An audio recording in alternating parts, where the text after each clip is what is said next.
Who were Shudras? How did they become untouchables?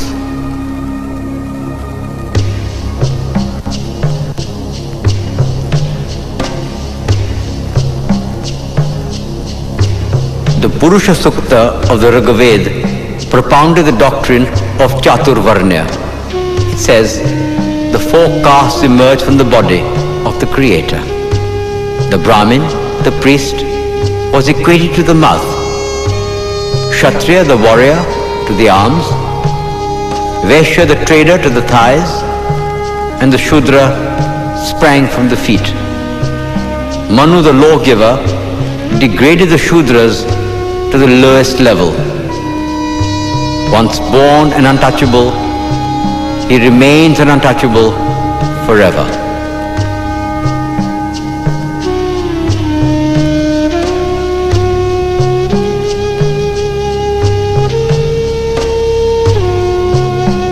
Obliged to carry dead animals and eat carrion, not allowed to use public streets, untouchables lived in a state of permanent segregation.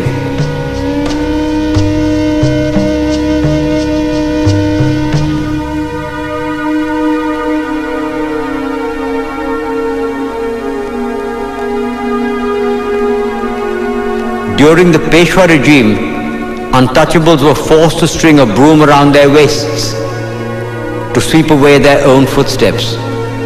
They were made to wear an earthen pot round their necks, lest their spit pollute the earth.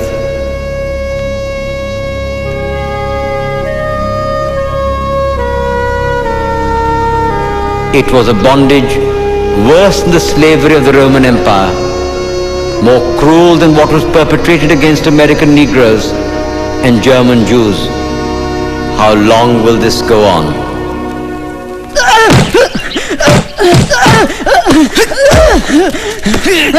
Why did you enter the temple? I was taking shelter. Last night it rained very heavily. You have defiled our temple. You should have fell on the idol. You filthy scum! You dirty untouchables think you are Ambedkar. Nowadays everybody is Ambedkar. Hit him! Teach him a lesson! You government son-in-laws. Teach him a lesson he won't forget!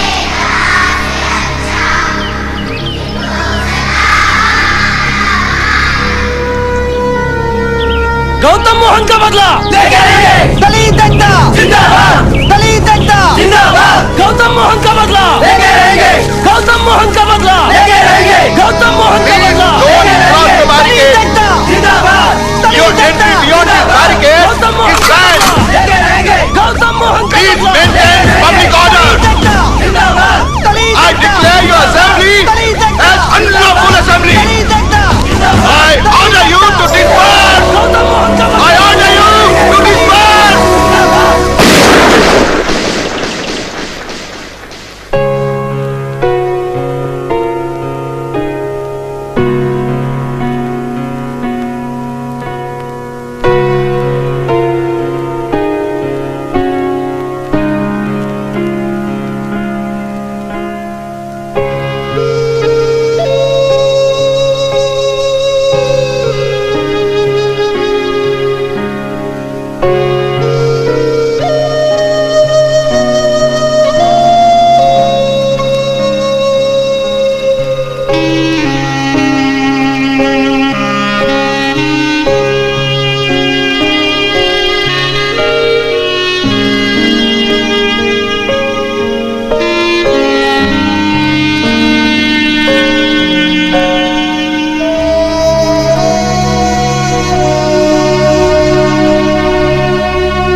Young man, you are the only one who's always here before me and always the last one to leave. Your name? Bhimrao Ambedkar. At last we meet. Professor Seligman talks a lot about you. I am Lajpat Rai. Shh. Can we go outside and talk? Our freedom struggle in India. I'm sorry. Allow me to introduce myself. You need no introduction, sir. Professor Seligman speaks very highly of the economics thesis you are writing for him. We need men like you in the struggle. Ambedkar, these are very exciting times. The war has completely finished Britain. We must take advantage of that. As you may know, Tilak has begun his Home Rule League in India. And I'm continuing my struggle from here. They have deported me, but they can never defeat me. We are having a meeting next week. I'm sorry I cannot attend. I'm here on a scholarship from Baroda State. I owe it to the Maharaja to concentrate on my studies. Pleased to have met you, sir.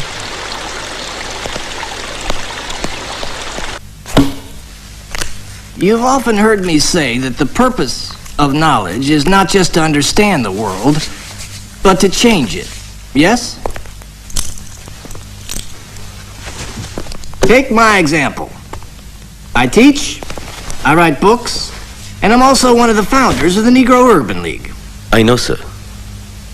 Please understand me, I have no complaints about your academic work. You're probably one of the best students I ever had. Please come. I'm disappointed, Ambedkar. I'm disappointed that you choose not to involve yourself in your country's political struggle for freedom. I'm in America to study, not to join Mr. Lajpat Rai's Home Rule League, if that is what you are referring to. I know what my responsibilities are. Of course you do. And none of my business, really, I'm sorry. Well, what's the subject of your anthropology thesis? Castes in India, their mechanism, genesis and development. When do you present your paper? Next Tuesday. Well, good luck to you. Thank you, sir. Couldn't sleep last night thinking about what you told me. I just don't get it. It's so unreal. They literally won't touch you. That's the least of it. At least you have the We freedom. got no freedom. What are you talking about? Hey! Quit your jabbering. We got a restaurant to open in 2 hours. Get to work. Quick, quick! At least you have the 14th Amendment. Fat lot of good it's done us. Think about it. You're from India and you can go to Columbia University. I'm an American. I can't be a student there. I can be smart, talented. But hey, let's just keep that 14th Amendment stuff in the Constitution. Because in the real world, black is black and white is white. And never the twain shall meet. You read Rudyard Kipling? Think you're the only one who reads books?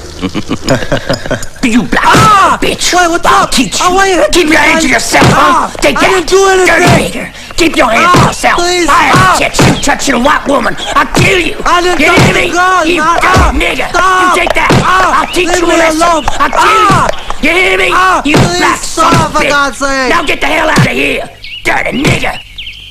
Manu says, the only occupation the Lord prescribed to the low castes is to meekly serve the other three castes. No collection of wealth must be made by the low castes, even though they are able to do so. For a low caste man who has acquired wealth gives pain to the other castes. Chamu, give it to her and take the money.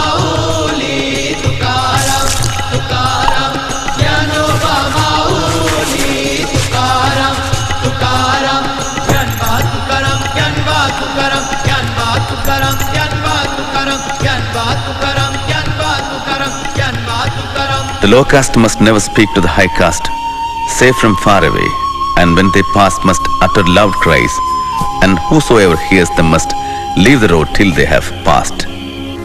Who wants your wretched money? Go, go, go away, go!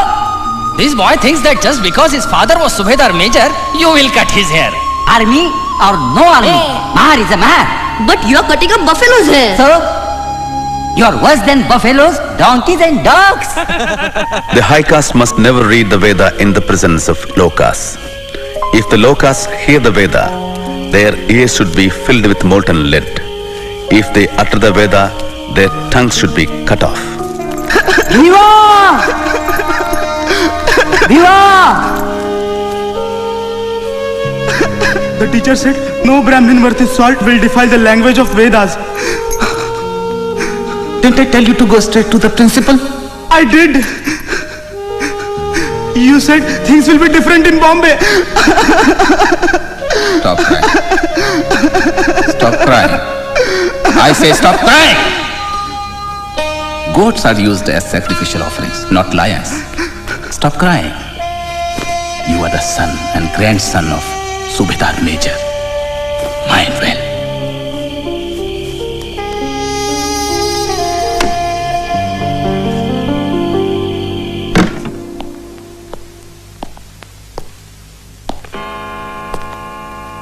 Before I start reading my paper, I should thank Professor Goldenweiser. Thank you, sir. Castes in India. The average Hindu, and I may add the average American, is always in ecstasy whenever he speaks about the Indian village. Since many believe this idealistic view, it would be better to present a more realistic picture of village society. The Indian village is not a single social unit. The two major divisions are between the touchables and the untouchables. The touchables occupy the position of a ruling race, while the untouchables occupy the position of a subject race of slaves. These positions are fixed at birth. There is no escape. Can caste be said to exist amongst non-Hindus? Yes. The Hindus have spread their poison to the rest. Caste has penetrated the fabric of Indian society. What caste are you? Mahar. Now, if you can get back the paper at hand. To Ambedkar's grand success! Grand success! Double MA! PhD! All in 3 years! While we donkeys are still struggling with a BA! Hey, Professor Seligman's here.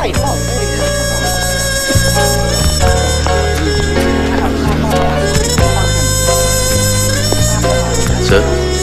Ambedkar. I have a letter for Professor Sidney Webb. Very kind of you. Where's your class? I don't drink, sir. Oh, such a nice boy. I want to hear from you after you finish your thesis. I'm writing the preface, don't you forget. Don't ask any of those London chaps. Daisy, Daisy, give me your answer too. I'm half crazy over the love of you. Lajpat Rai might not understand you, but I think I do. Your struggle has been much, much harder than his. Well, goodbye, good luck.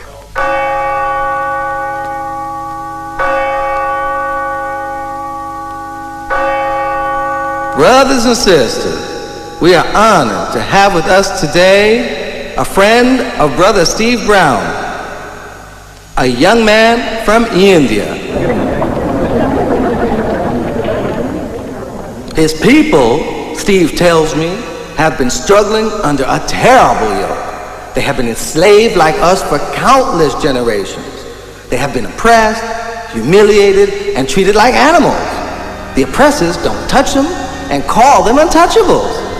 They are condemned to live impure and die impure, a permanent hereditary stain which nothing can cleanse. Let us pray for them. Lord, hold our brothers and sisters in India in the palm of your hand.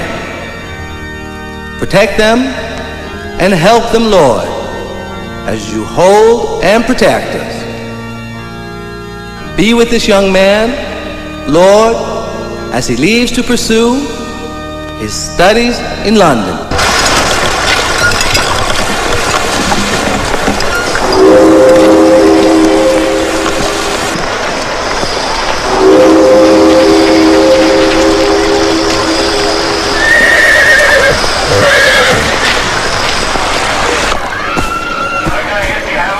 Why did you leave America? Because I have finished my studies there. I intend to continue them here. What do you plan to do in London? Enroll at the London School of Economics. Oh. Keep terms at Crescent. Complete my thesis. Consult the archives. And also qualify as a barrister. Oh, is that all? He has got a brain and a half, hasn't he? Were you a member of the Gadar Party in America? No, sir, I was not. And you took no part in any of their activities? No, sir, I did not. What about a Home Rule League? Were you a member of that? I was in America to study. What's this then? That's my economics thesis. Page 37. The British government in India has been the costliest government in the world, and the poverty of the Indian people has no parallel in any part of the world. Search him. You spies, get down from my car! You never told me you are Mahas! You liars! You can't travel in my car! You were so well dressed that I thought you... We will pay double the fare. Double, triple, who cares? Give me myself, pollute myself for money! We are thirsty. We want some water.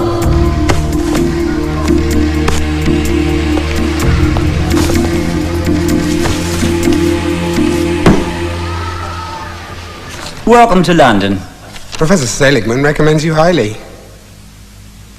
What was your thesis for him about? It's a financial history of India from 1765 to the present. Very ambitious. Has it been done before? No, sir. I'm the first. And what thesis do you plan to write for us? On the problem of the rupee. Oh. I wasn't aware there was a problem. I disagree with Keynes's justification for India's gold exchange standard. Then you disagree with me too? Yes, Professor Cannon. Unless you have changed your opinion. I most certainly have not. I don't mean to be rude, sir. And you think you can prove that both Keynes and I have been wrong all these years? Yes, sir. I think I can. Well, well, well. I certainly wish you good luck. Thank you, sir. I shall look forward to reading your critique.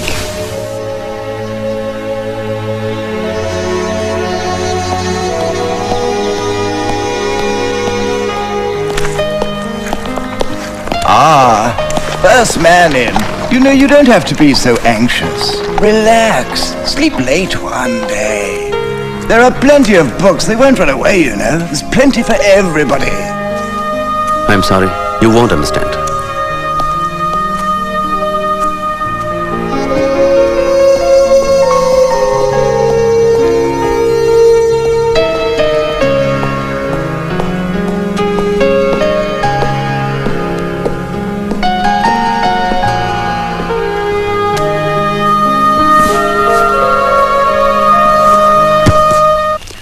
Good evening, Mr. Andrews.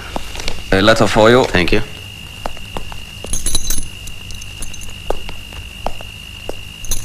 What about this week's bill? Tomorrow. Our son died yesterday. I'm sorry to give you this news. He fell ill. There was no money to treat him. Do not disturb your studies on account of us. Take care of your health. Everyone remembers you here.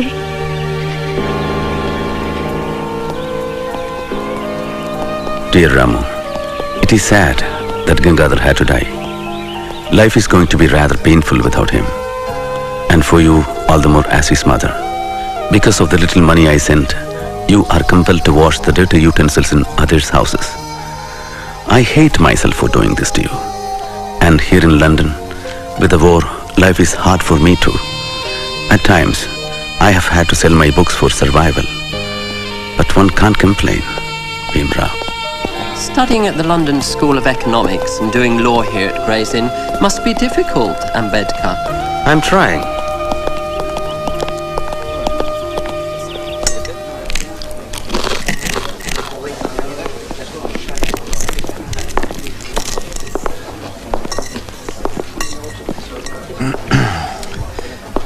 My friends here don't believe me, so perhaps you could enlighten them. Isn't it true that Indians eat with their left hand because they wipe their posteriors with their right? Well? Is it true that the English bathe just once a week? Of course, this is just a rumor. I'm sure it can't possibly be true. My dear fellow, may I remind you that you are a guest in this country? I thank you for your kind hospitality.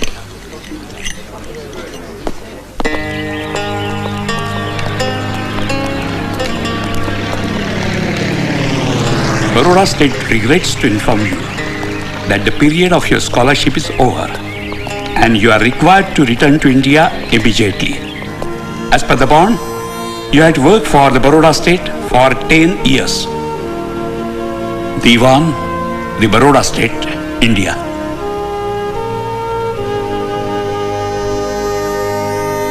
Is there no way you could persuade them to allow you a few more months? After all, it's so close to finishing. No, sir. Well, Ambedkar, all is not lost. I can grant you an extension for 4 years. If you return within that time, you can resume where you left off. I appreciate that, sir. Thank you. You think you'll be able to return? I don't know. I hope so. Deva, you made us so worried. Why? My ship was only a few hours late. We heard a bomb hit your ship. A bomb? But thank God, it was not your ship. We went to the ship's office. They told us your telegram was wrong. Only your luggage was on that ship. A bomb hit the ship with my luggage? Yes, we thought your ship had sunk. My books were on that ship. Forget about your books. What are you talking? At least you are alive. To India, Montague declares Association of Indians in the administration. Hey, Ananda, you have some money? Home rule comes to India. Hey, you. Anna, are you still wrestling? Oh, yes. Namaste. Rama, Deva has come.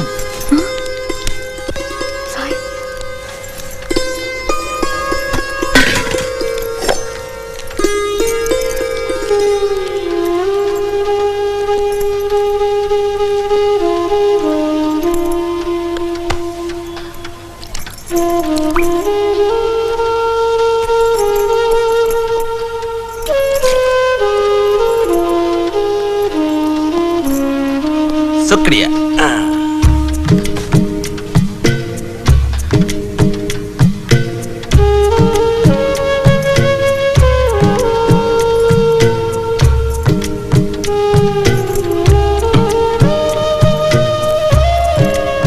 Bhimrao, what jewelry did you bring for Ramabai?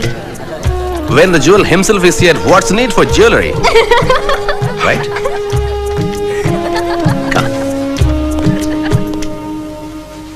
I tried everything to save our son.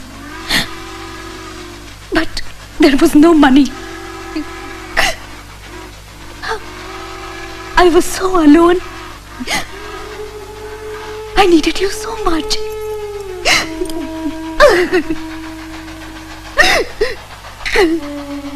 Every morsel of food I ate, I thought of you. Every Saturday I fasted for your safety. I know your hardships and loneliness. You know, sometimes I feel so guilty.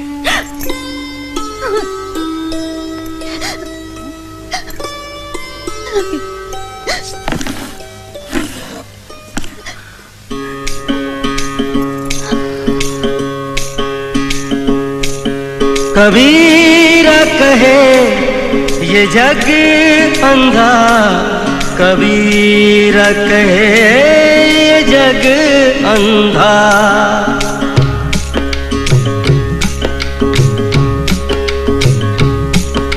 कबीरा कहे ये जग अंधा, कबीरा कहे ये जग अंधा। अंधी जैसी गाय बछड़ा था सो मर गया अंधी जैसी गाय, बछड़ा था सो मर गया झूठी चाम चटाए। कबीरा कहे ये जग अंधा, कबीरा कहे ये जग अंधा।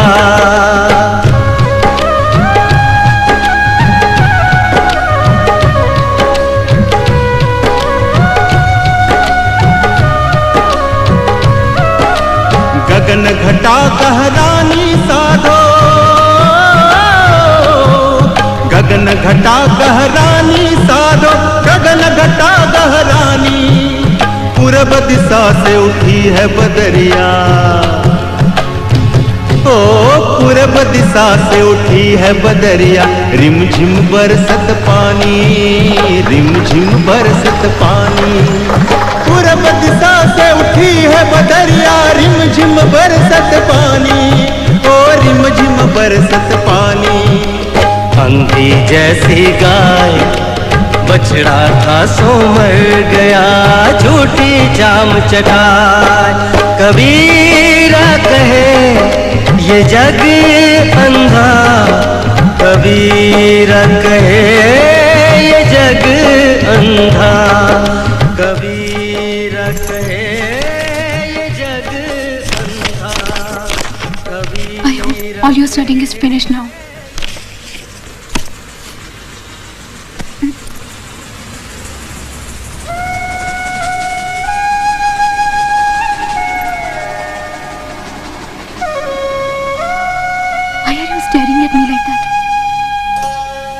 तदेव लग्नं सुदिनं तदेव ताराबलं चन्द्रबलं तदेव विद्याबलं दैवबलं तदेव लक्ष्मीपते ते गृयुगं स्मरामि। Hurry up, you have to finish it before this fish market opens. Shubhmangal सावधान।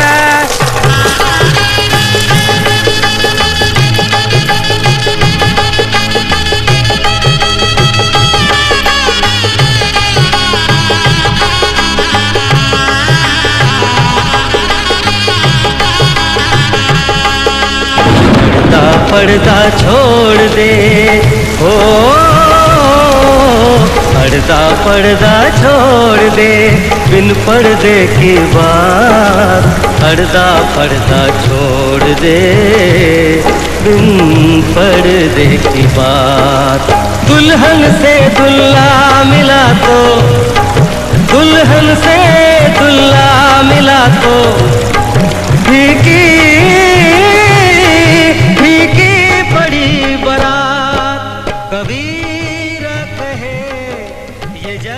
Why are you staring at me like that? Ramu, I have to go back. I had to leave my studies halfway. What are you going to do with so much of knowledge? Enough now. I won't let you go. Don't worry, I'm not going immediately. But you know, I have to go to Baroda to work. I can also come with you. Let me go first and find a place to live. Then I'll come and take Yeshwantan.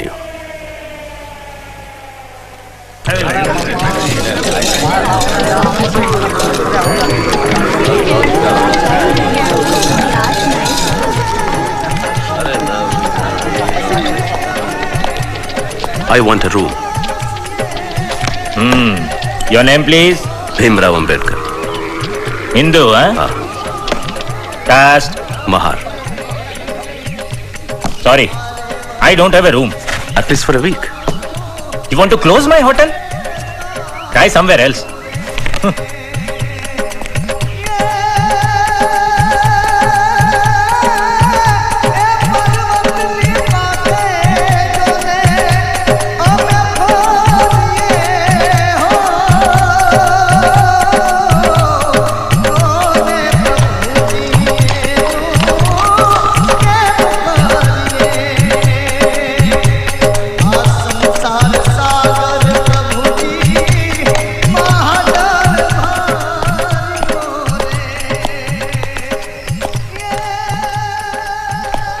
Roshan? Yes? Passenger?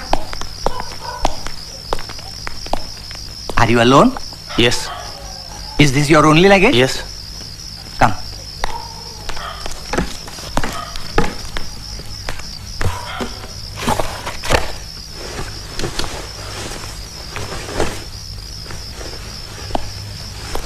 Sir? Roshan! He is not Parsi. He is not wearing Sudre Kusti. Who are you? You are not a Parsi? Yes, I am. Trying to fool us? All right. Show me your Sudre Kusti. Come on, show us. I'm Hindu. You can't stay here. This dharamsala is maintained by the community for the use of Parsis only. I see your difficulty. I can assume a Parsi name for the register. You will also gain something if I stay here. I leave as soon as I am sanctioned the house. I'm an officer in the accounts department of Baroda state. Oh.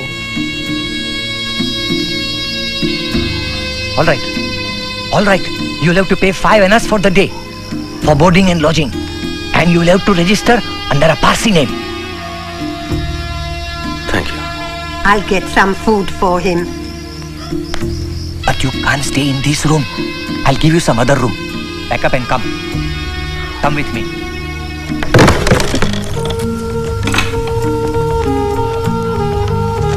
Come.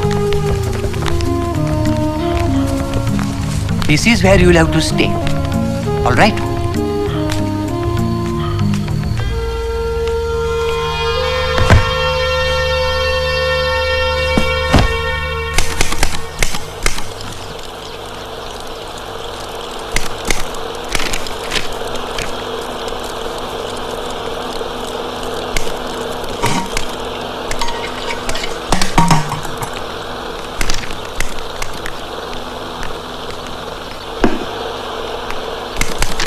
Ane, give me the staff salary file.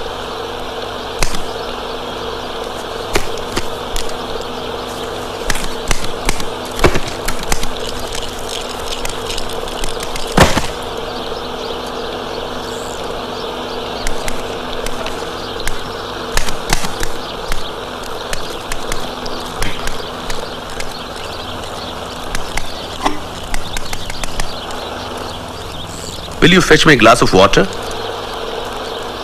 Didn't you hear what I said? There is no water. What is that then? There is no water.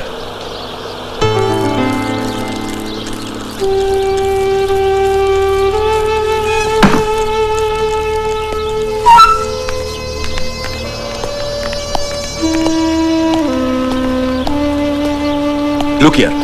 You might be a senior officer, but you can't touch this water. Maybe the Maharaja should hear about this. Yes. Go and tell him. We are not scared. This is our religion.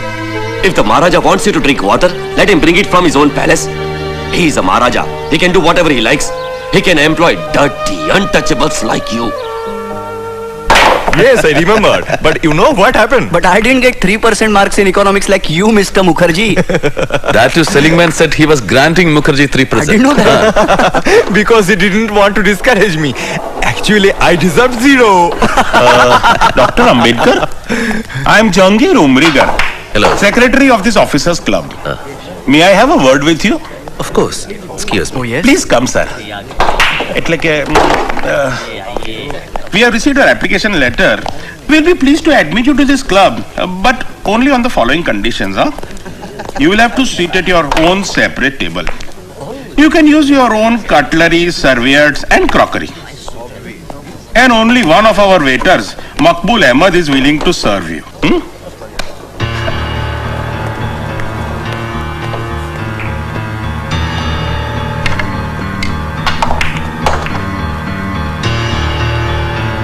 Dear Ramu, it's very difficult to get a place to stay. Even Joshi and Mukherjee, my friends from Colombia, refused to help me. I remember how angry my father was when I decided to come to Baroda. You owe nothing to the Maharaja.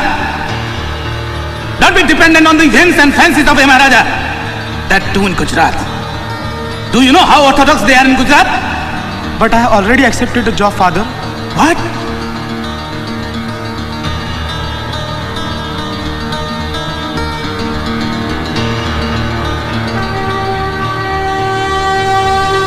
I remember I received a telegram about my father being critically ill. I missed my train, but somehow reached Bombay.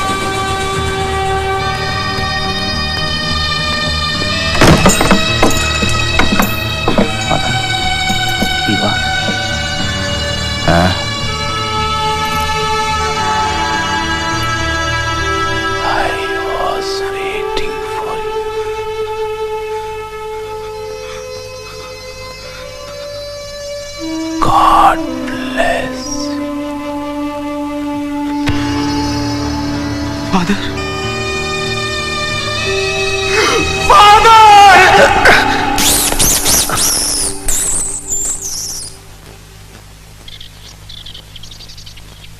कड़ी सके कड़ी केम सके ना madam जी computer पर से आ जाए मेरा मानस कौन है मैंने बोला मैडम जी नहीं मानस જોઈએ madam ji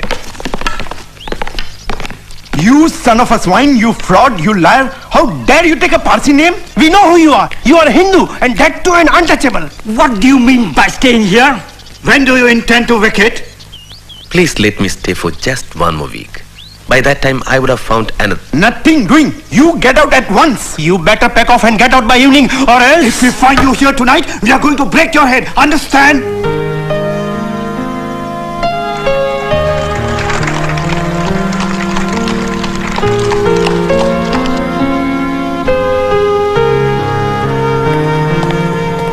Dr. Ambedkar, Maharaja is expecting you. Please come.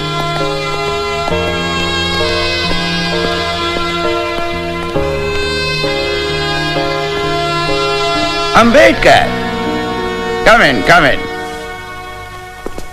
I have been very proud of you, my boy. Very proud of you. I did Caste in India. Excellent paper. Excellent. Thank you, Your Highness. Sit. So, what can I do for you? The Diwan indicated that you had a problem. Sir, I need a place to stay. Ambedkar, I understand your problem, but you must understand mine. I have to go slow. As it is, I have caused a revolution by employing you here. You cannot expect to blow up the entire mountain of caste in a day or two. These things take time. You must be patient.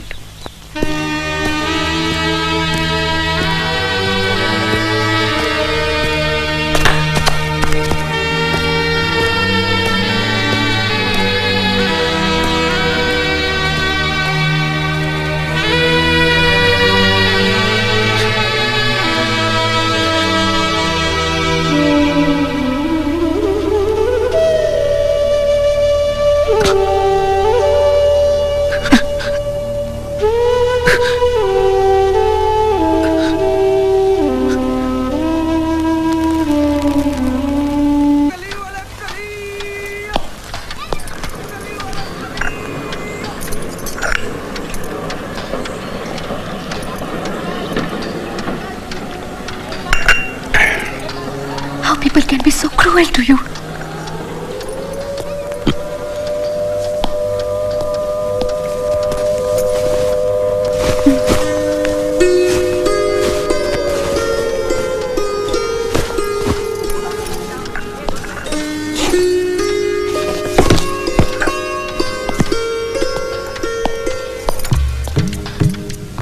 What's all this, Ramo? This is the first day that you are going to sit in... Sitnam College. Sit in... Sitnam College. Sit in... Scam...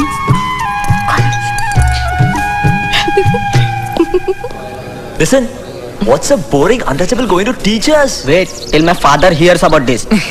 Think what this buffoon is going to speak in English. I'm Professor Ambedkar.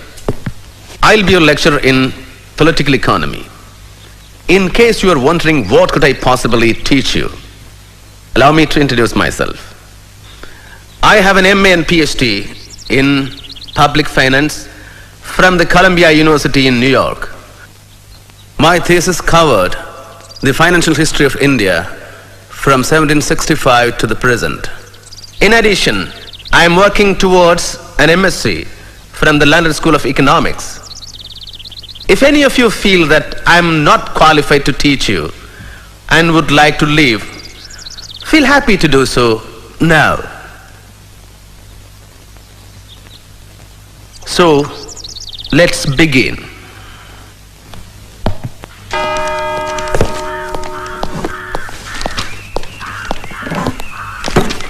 Dr. Ambedkar.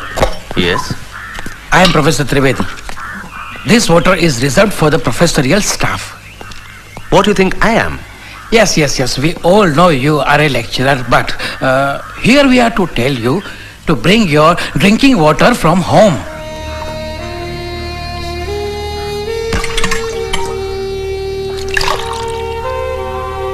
If you learned professors have any objection in my drinking this water, I suggest you to bring water from your home.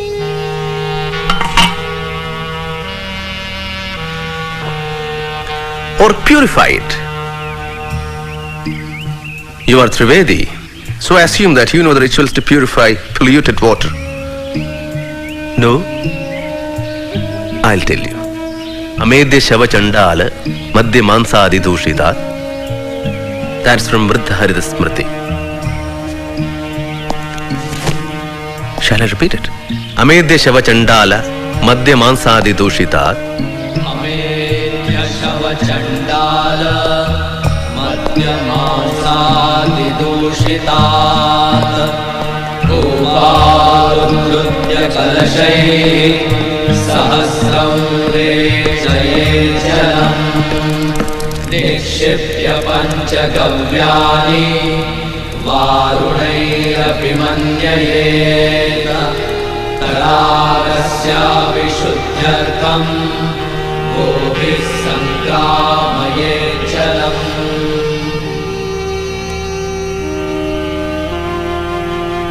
Home rule is as much the birthright of a Mahar as that of a Brahmin. And unless and until this attitude is adopted, the day on which India will have home rule is distant. A Swaraj, where there are no fundamental rights guaranteed for the depressed classes, will not be a Swaraj for us. It will be a new slavery. A Mahar. Oh, what a powerful statement, huh? Diwan Sahib, do you know who is the writer of this anonymous letter? No, Your Highness. Dr. Ambedkar. Datto Bapawar told me. Dr. Ambedkar is starting a fortnightly. And he needs some help. Yes, Your Highness. I agree that with uncompromising courage you are trying to eradicate the evil practices created by this caste system and to help liberate the lower classes from the unjust dominance of Brahmins and the priesthood. But still, let us not hurry in this case. No, Diwan Sahib, no. We must encourage Dr. Ambedkar in every possible way. Yes, we will help him to start his fortnightly. Mook Nayak, leader of the dumb. Kitti Sangutula, Kitti Sangutula, Kitti Sangutula, Kitti Shivatarkar, take this down. India is a home of inequality. Hindu society is just like a tower which has several stories without a ladder or an entrance. One is to die in the story in which one is born.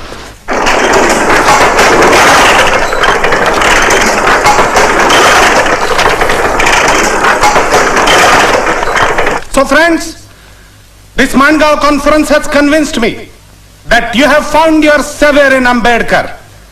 I am confident that he will break your shackles. Not only that, a time will come when, so whispers my conscience, Ambedkar will shine as a front rank leader of all India fame.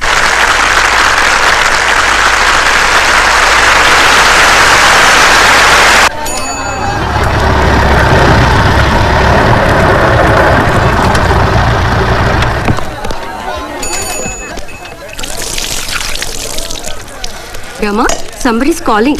Who can it be? Oh, Ambedkar!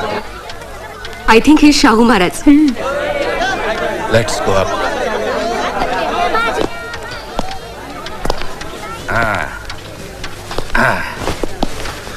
Maharaj, please sit. Ambedkar.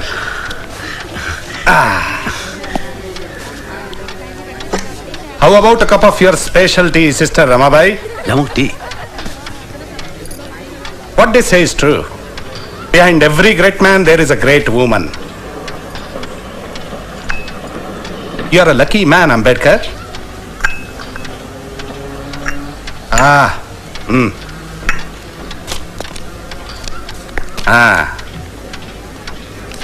have a contribution for your London studies. Open it. Thank you, sir. Wonderful. So, come on. Let's go to Muknayak office.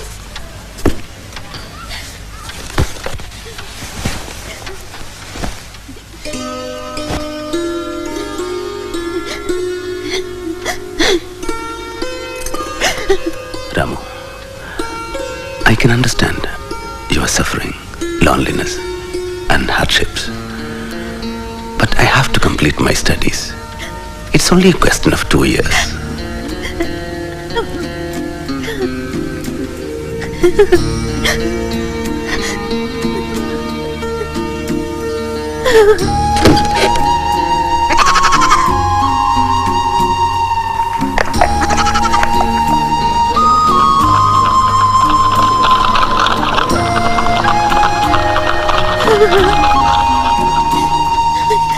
What did you think of the defense? Well, well. Look what the cat dragged in. Oh, Ambedkar.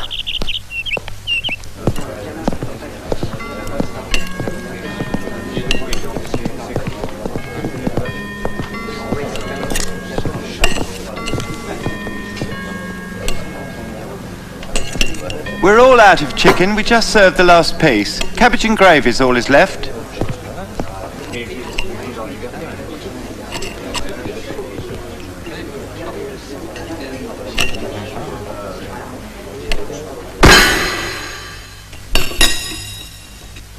What's the matter?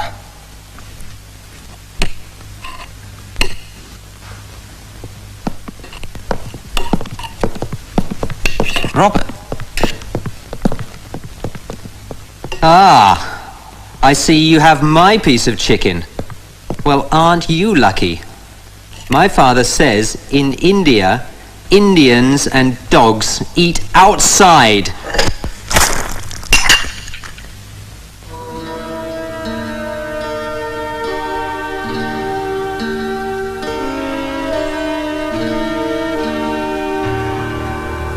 Apologize.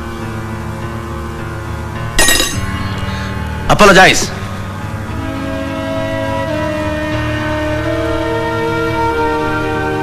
Oh, all right. I apologize.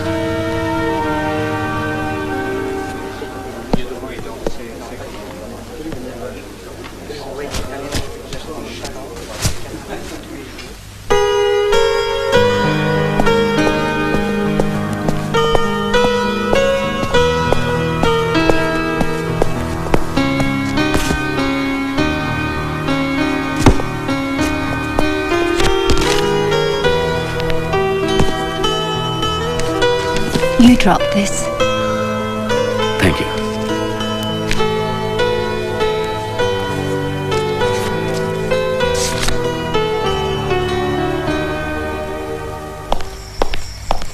Good news. Wonderful. Didn't you hear? Prince of Wales's visit to Bombay? No. What about it? Down shutters everywhere. Black flags.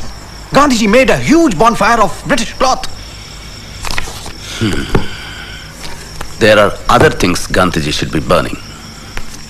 Like what? Asnodkar, there are 50 million untouchables in India with no civic, legal, political or moral rights. But you see, the British have to leave first. Everything else will follow. Yesterday, you boys had your lights burning till 9:30. I can't afford to have you lit up all night like Piccadilly Circus. You've got 10 minutes till 9 o'clock and then lights out.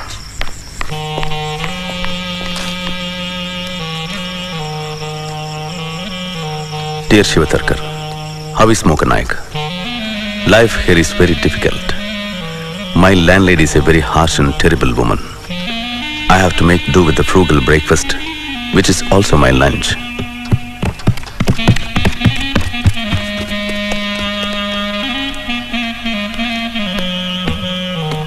In the quiet nights here in London, I can hear Balaram Bhau's clarinet. I am anxious about Ramabai. Please continue to take care of her. As I know, you will. Also, I hear from home that the tuition teacher is irregular. Why is this so? If money is the only constraint, please increase his salary or get another teacher. On no account should the education of the children suffer. Please personally look into the matter. Bhimrao. Never had a moment's time for you here in Bombay. And just look, how he cares for you from 1,000 miles.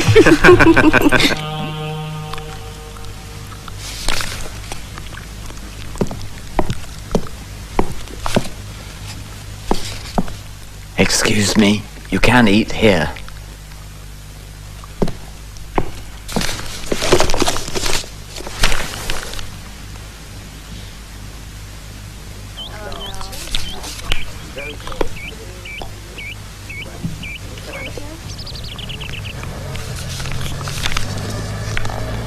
Excuse me, we met the other day. We did? You know, you dropped a paper, and I picked it up. Ah, yes. Fanny Fitzgerald. Bhimrao Ambedkar. Pleasure to meet you. You work harder than anyone I've ever seen. I have very little time and much to do. I wonder if I could be of any help to you. I work in the House of Commons. And, well, I have access to a lot of references. Why don't we have a cup of coffee? And you can tell me exactly what you're working on.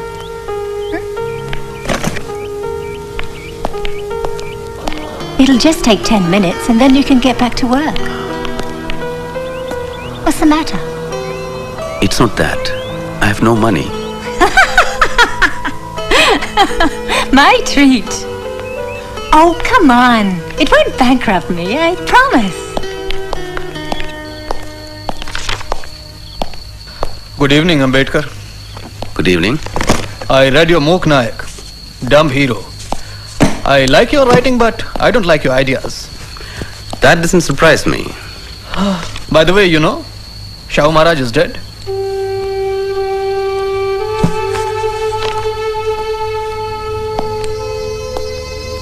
I met a friend of mine today. He has just come from Bombay.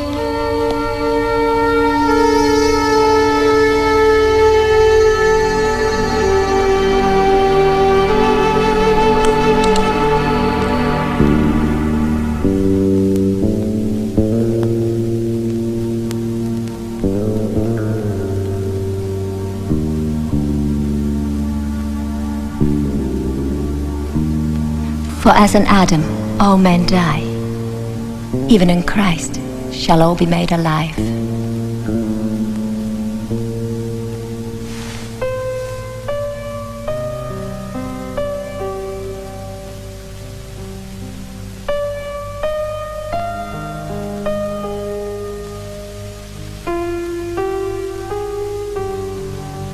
When my husband died, I wanted to die with him. I have been very selfish. I have never ever asked you about yourself. There's not much to tell, really.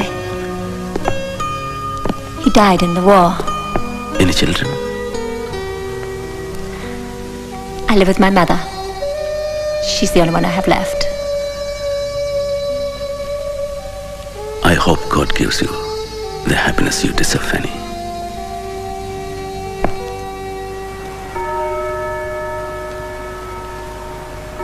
Bhimrao Ramji Ambedkar.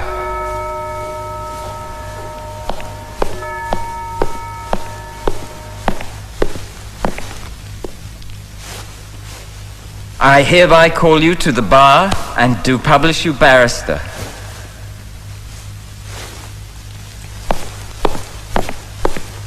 A toast to the new lawyer. May he fight the good fight with courage and lots of success.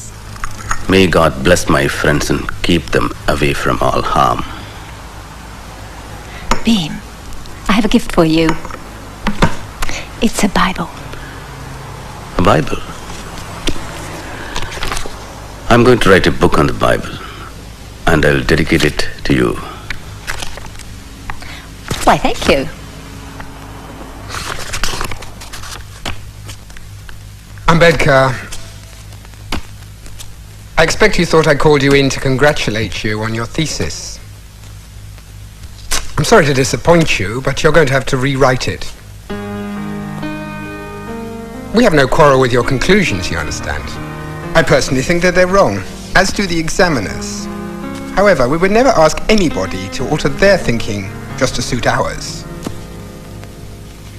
So you may keep the same conclusions, Ambedkar. But what does need to change is the tone of the piece, your language. This is an economics thesis, not an exercise in empire bashing.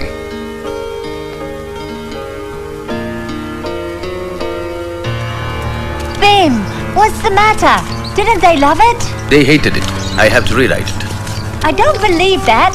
Why? My language offended them. I just called a spade a spade. I didn't invent imperialism, they did. Oh, Bim, what are you going to do now? Rewrite. Paper! Paper! Paper! Paper! Paper! Paper!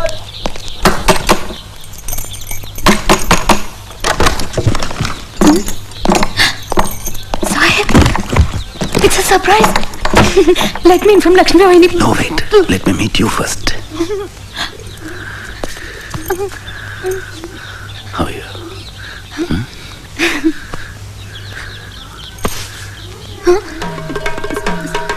Sahib! Ambe la la lo maya la la lo. Ambe la la lo maya la la lo. Usa kundar bandi la la la lo. Usa kundar bandi la la la lo. Ude ude ude. Unta khai zogai gundra yege. Kundar bandi la gundra yege. Yangai tukai gundra yege. Kundar bandi la gundra yege. Bhai Jaganpati gundra yaho. Kundar bandi la gundra yaho. Anu surle surle gundra yaho. Kundar bandi la gundra yaho. Kundar bandi la gundra yaho. So clear? Here's a pen and a compass box for you. Tomorrow we'll go to market and buy clothes for you, for your mother and Lakshmi Vani. This is my law degree. You know what they said? Bhimrao Ramji Ambedkar, I hereby call you to the bar and do publish you barrister.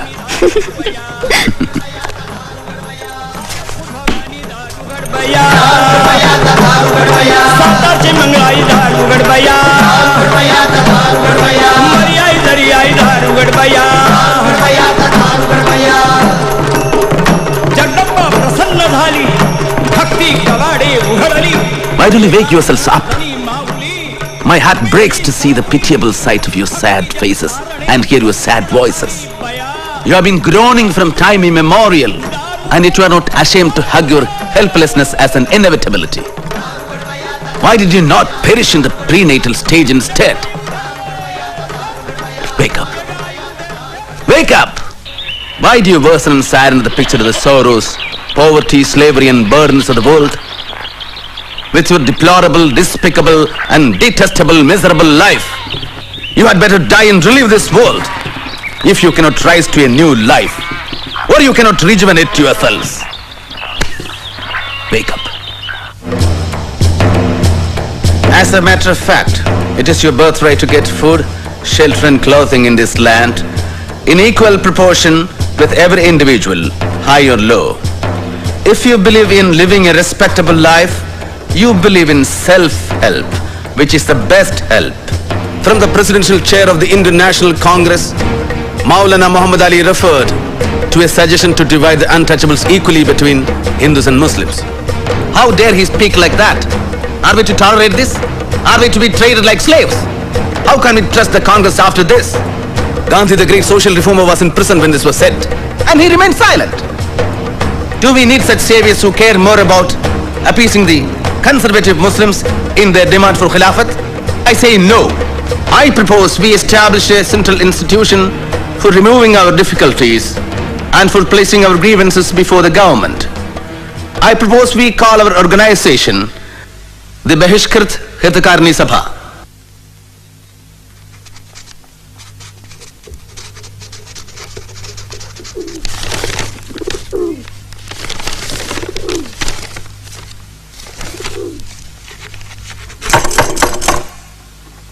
Saheb?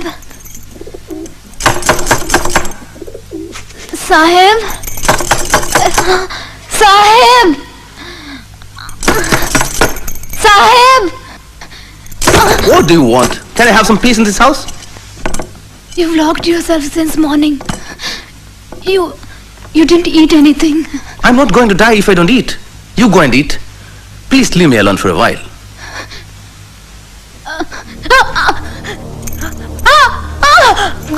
Ramu, what happened? Ramu, what happened?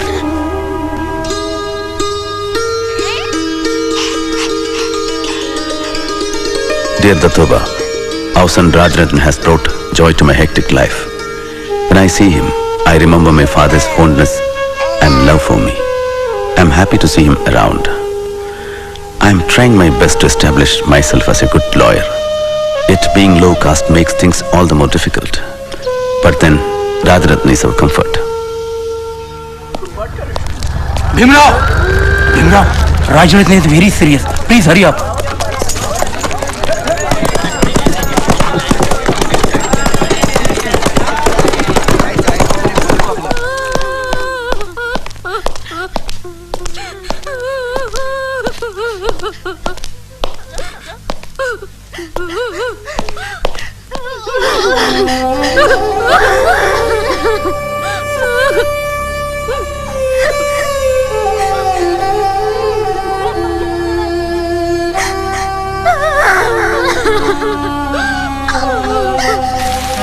But, dear Datoba, the ill-omened day came and Rajaratna had to die. And now that we have buried the fourth of our auspicious and sprightly children, all the salt from our life is gone. Tell me, Datoba, why is destiny so cruel? Why did Rajaratna have to die? Why? I, Bhimrao Ramji Ambedkar, having been nominated a member of the Bombay Legislative Council, do solemnly affirm that I will bear true faith and allegiance to His Majesty the King Emperor, as by law established, that I will uphold the sovereignty and integrity of British India. We should start our agitation from somewhere in Konkan. That who comes under the Bole resolution in the Bombay Legislative Council about the untouchables being allowed to use all public watering places. Let's begin the agitation of Mahad to the opening of the Saudar tank for the untouchables. This will be the commencement of the social revolt. Sahasrabuddhe, Chitre, and Tipanis should reach each and every village and get people to gather in thousands.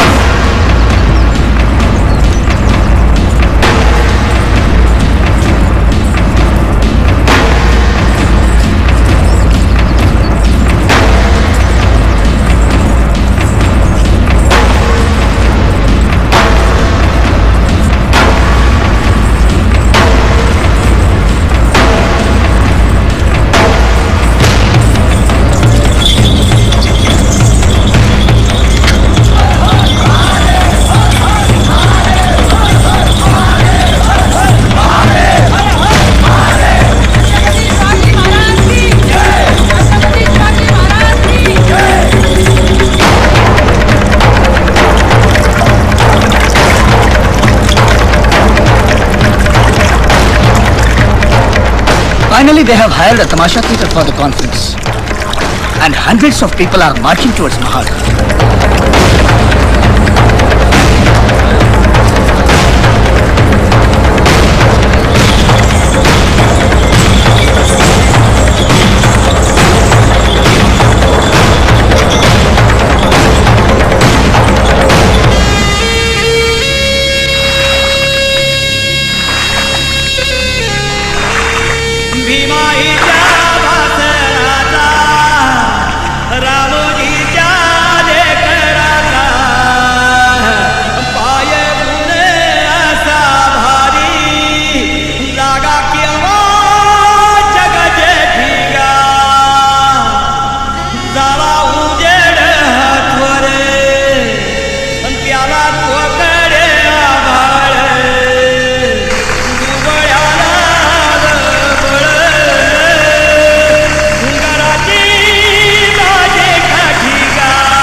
Brothers and sisters, I am very thankful to you for giving me the honor of the presidentship of this conference.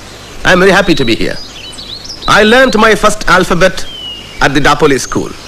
One always remembers with fondness the place where one has passed one's childhood. But I am very sad too, for we go on bearing injustice. My advice to you is, let us throw away the dirty lifestyle imposed upon us by high caste Hindus who condemned us to live in this hell. So, educate, agitate, and organize. Have faith in yourself and learn to be clean.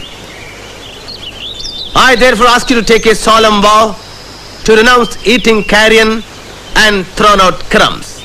Educate your children, inculcating them the idea that they are destined to be great. For ours is not a battle for wealth and power. It's a battle for freedom and self-respect. And with justice on our side, I do not see how we can lose the battle.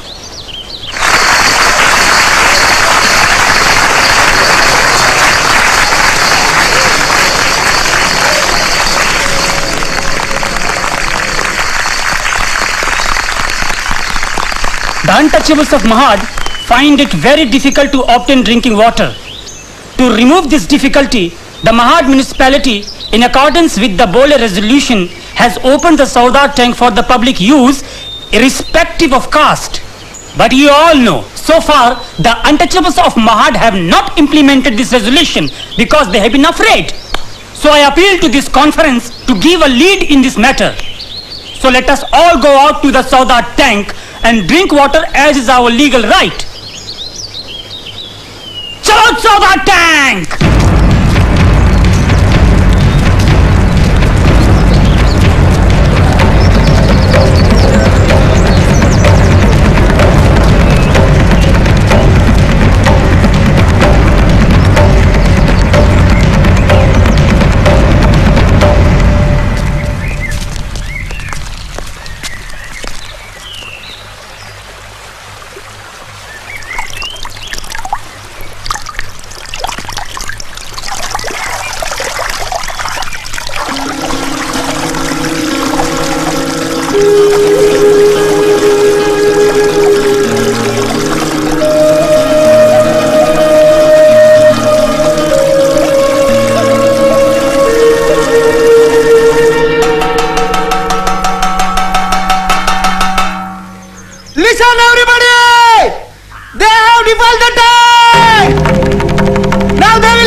Doctor Saab, riots!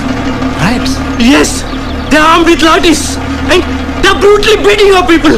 It's chaos, confusion. Doctor Saab, please stop them!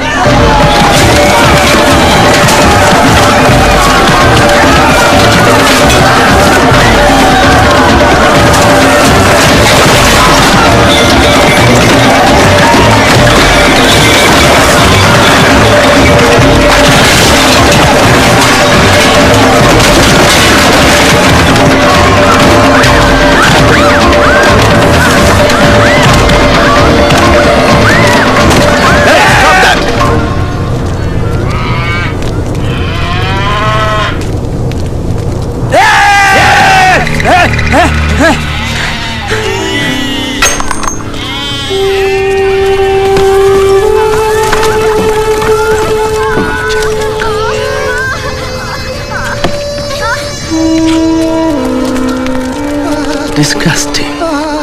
Inhuman. How could they be so brutal? Dr. Ambedkar! Yes? Will you please control your people? Control my people? Yes. Chitre? Gaikwad? He is asking me to control our people. Alright, I control my people, you control the rest. Alright. Are you planning to enter the temple? Temple? Yes. Our conference is over. We have dispersed peacefully and we always follow the law. And the tank is open for all by the law. You give us orders! Be silent! Be silent! I appeal to you for calm and peace. We have proceeded lawfully thus far. Let's not take law into our own hands. We do not want to lose any more destruction and bloodshed. Return to your villages peacefully. I beg of you. Please.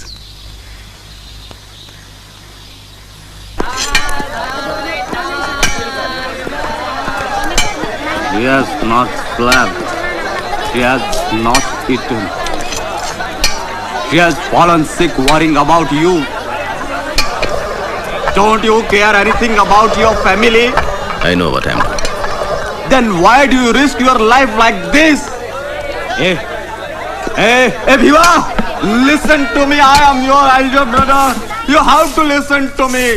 Tell me, who was the one who supported your family when you were studying? Hey, when you did not have a single paisa with you? Tell me, who was that?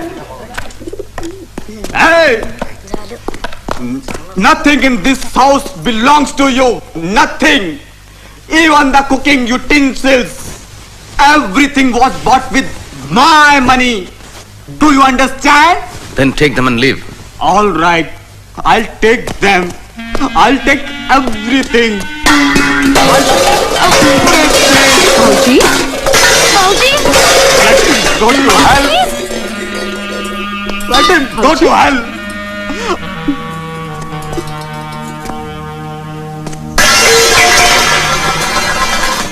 All right. I will never set my foot again in this house. Never again. All right? Never again shall you see me. I want to live alone. Fauji, have you eaten? Yes.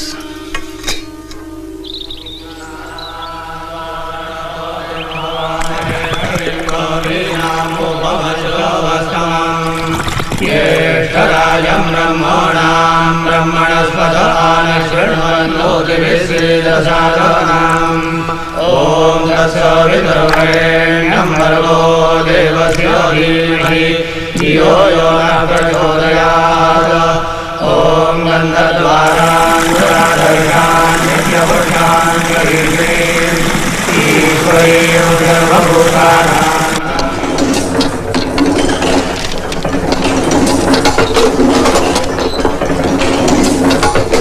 Dear readers, as Smoke Night had to be closed, I am starting a new fortnightly, which is to be called Babasaheb Bharat, to voice the grievances of the depressed classes.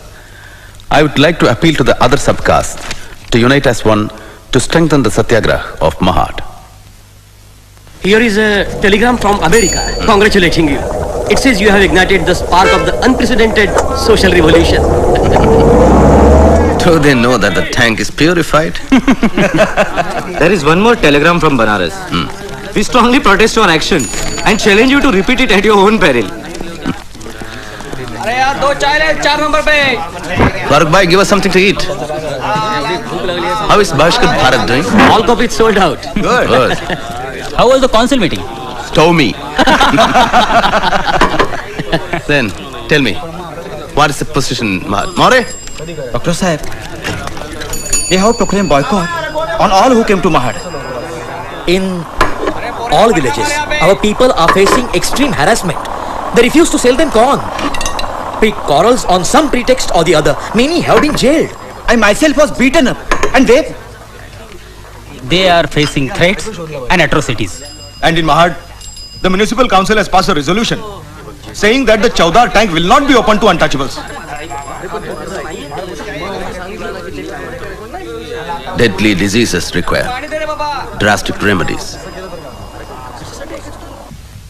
Friends, there is a letter from Mr. Zavalkar, the leader of the non-Brahmin movement. It says, "We, the non-Brahmin leaders of Maharashtra, declare our wholehearted support for the Satyagraha on condition that all Brahmins should be weeded out from it." The view that all Brahmins are enemies of the untouchables is a wrong view. I do not hate Brahmins personally. I hate the spirit of Brahminism, which may be found in Brahmins and non-Brahmins alike. It has been resolved that December 25th and 26th, 1927 will be the dates for the Satyagraha at Mahad. Har Har Mahadev! Har Har Mahadev! Dr. Bhimrao Ambedkar Anta! Dr. Bhimrao Ambedkar Anta! I am the parent, police superintendent here, Dr. Ambedkar. The collector would like to see you. Please come. Brothers, while you march in Mahad, observe strict discipline. Satyagraha loses power if there is no discipline. You lead them, Chitra. I'll join you. Sahasrabuddhe, come with me. Chalo Mahad! Asprishyata! Asprishyata! Asprishyata! Asprishyata!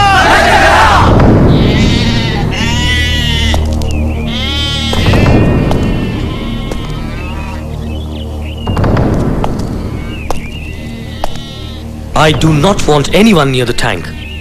All right? Good. You must understand my problem. The high castes have gone to court, claiming the tank is private property, and the civil court has granted them a stay order. Mr. Hood, you know as well as I do that this is a completely fraudulent claim. But you know that it is up to the courts to decide whether or not they are justified. But the whole purpose of the Satyagraha was to drink water from the tank. If you persist, I will be forced to make arrests. You will be in contempt of court. Do you want to send 10,000 of your followers to jail? What purpose will it serve? You know I am not against your movement. I have resisted pressure to issue an order prohibiting the assembly of 5 or more persons. Thank you. We are grateful. Will you give me the opportunity to speak to your conference? Just for a few minutes, before you proceed to the tank. That will be possible. We must take your leave now. They'll be waiting for us to begin. This conference that has been called to inaugurate an era of equality in India has no parallel in Indian history. I can only compare this to a meeting held in France in 1789 that ushered the French Revolution. Our conference is the beginning of such a social revolution in India. We are here to declare a war. Our goal is not only the abolition of untouchability, but a war against the caste system itself. We will not be immortalized by drinking water from the tank, but this, our action, will prove that we are also human beings. We must establish the principle that status in India shall not be determined by birth, but by merit alone. We must rearrange Indian society on the principles of a casteless, classless society. We must adopt the principle that all men are born equal and die equal.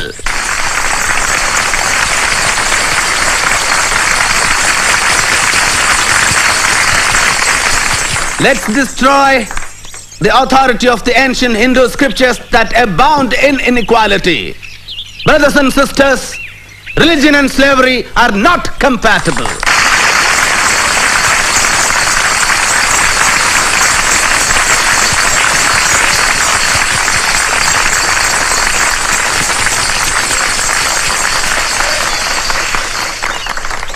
Brothers and sisters, even though I am a Brahmin by birth, I condemn outright the doctrines of the Manusmriti.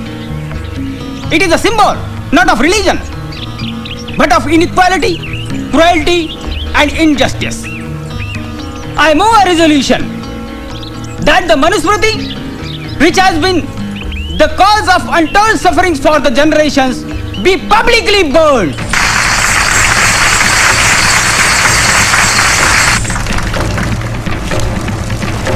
Shudratu karye dasyam कृतमेव वा दास्यायौ हि सृष्टोऽसो ब्राह्मण्यास्य स्वयं भुवा वैश्य शूद्रो प्रयत्नेन स्वानि कर्माणि कारयेत् सौ हि जितोऽसो कर्मभ्य क्षोभयेतामिदं जगत् न स्वामिना निसृष्टोऽपि शूद्रा दास्याद् विमुच्यते निसर्गजं हिततस्य कस्तस्मात् तपोहति.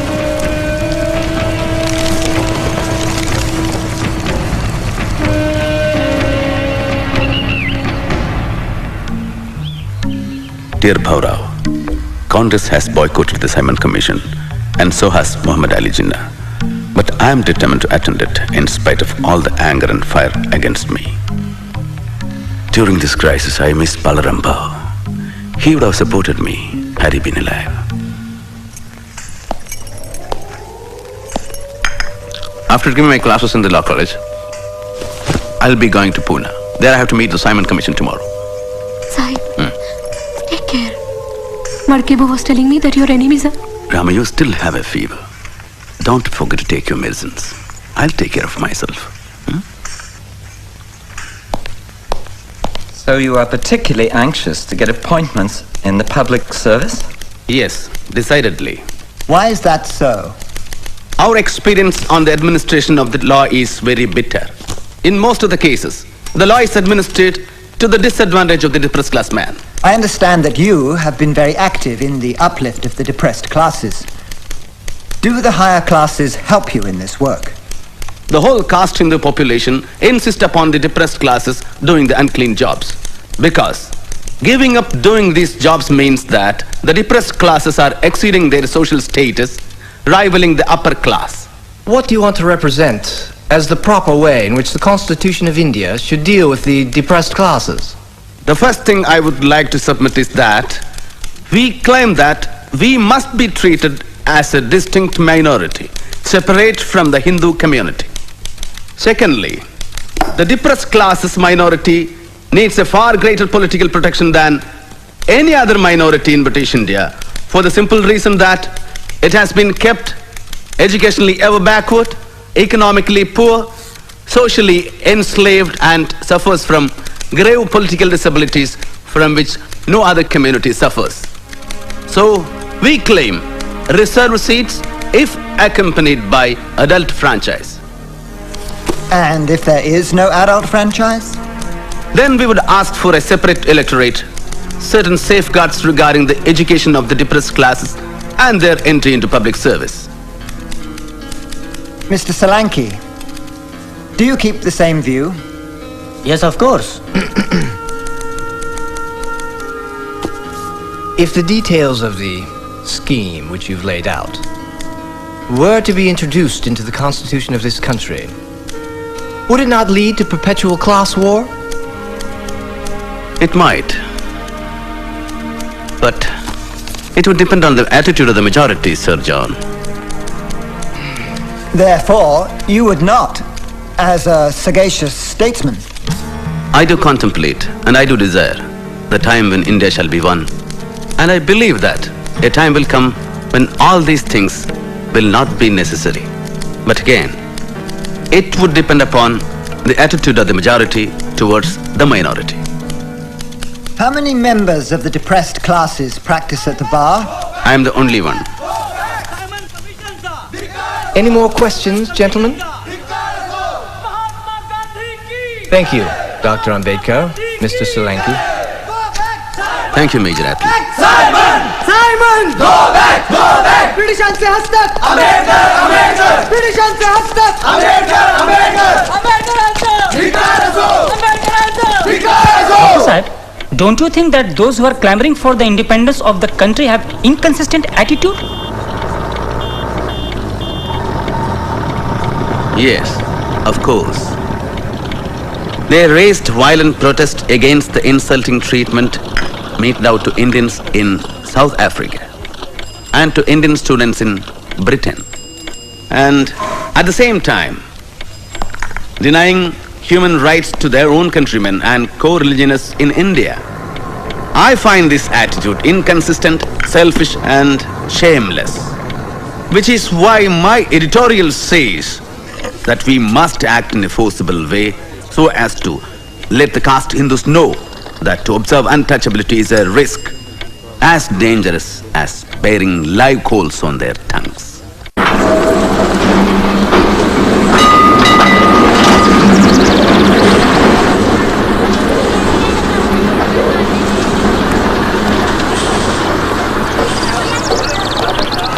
The untouchables will try to enter the Kalaram temple in Nasik.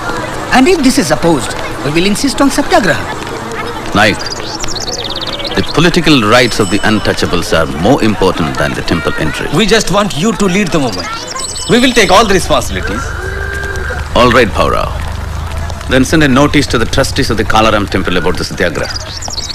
Om Gananandva Ganapatim Havavre Kavim Kavinamupavishravastavam Jeshtarajam Brahmanam Brahmanaspata Anashunvanno Devisvirajano Swaha.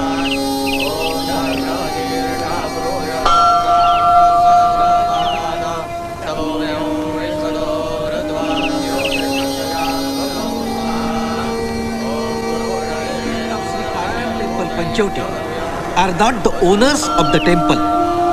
They have no right to interfere in the traditions. Since the inception of the temple, our ancestors were appointed as the priests, and we are following them honestly. We, the priests, are the supreme powers of the temple. If the trustees use their rights in the wrong way to defy the purity of the temple and allow the untouchables to enter the temple, we will strongly protest. Dr. Babasaheb Ambedkar!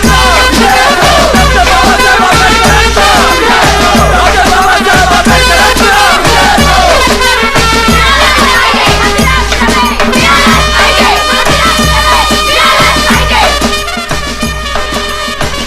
Hurry up! Hurry up!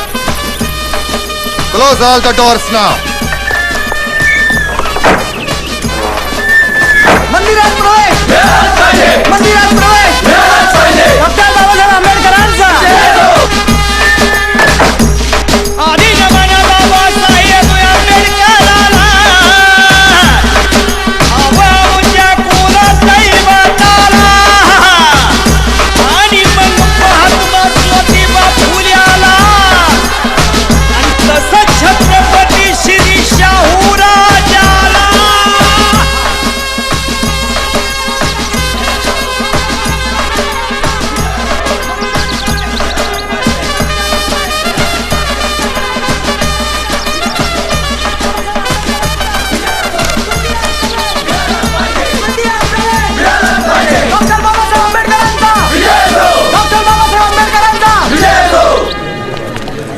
By the order of the district magistrate, all the gates of the temple are locked.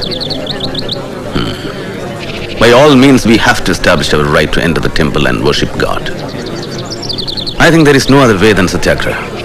Paurao, post our people at all four gates, south, north, east and west. We should be the first people to enter the temple when it opens.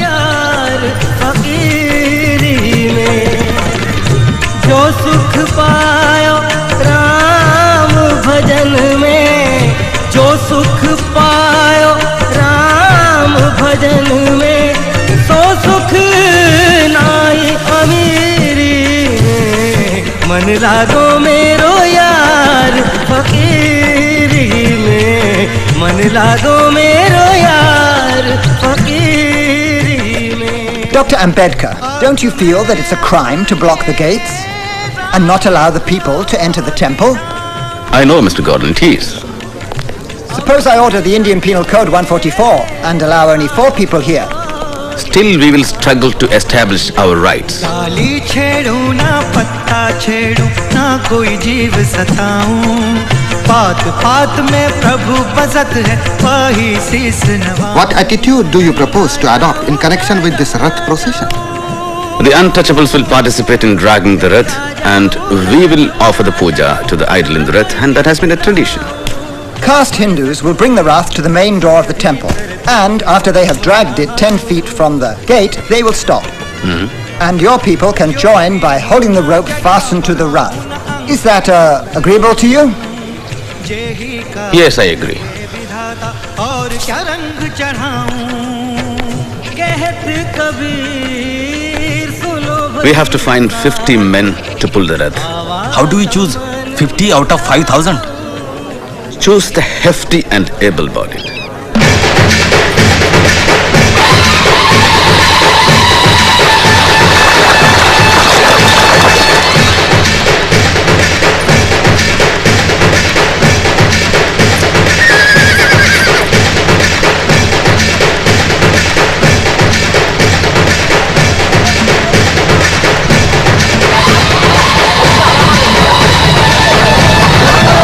Running away with the rock. Hold them! Go on, hold them!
Actions of the district magistrate and the threat to withdraw the police indicates that the government is not willing to use the power to help the people who are struggling for their rights. Such a government is no good for anybody. I don't agree with the findings of the magistrate of Nasik. I have already written to the governor about our version of the story, which is true. Dr. Ambedkar? Yes? From the Viceroy. Thank you.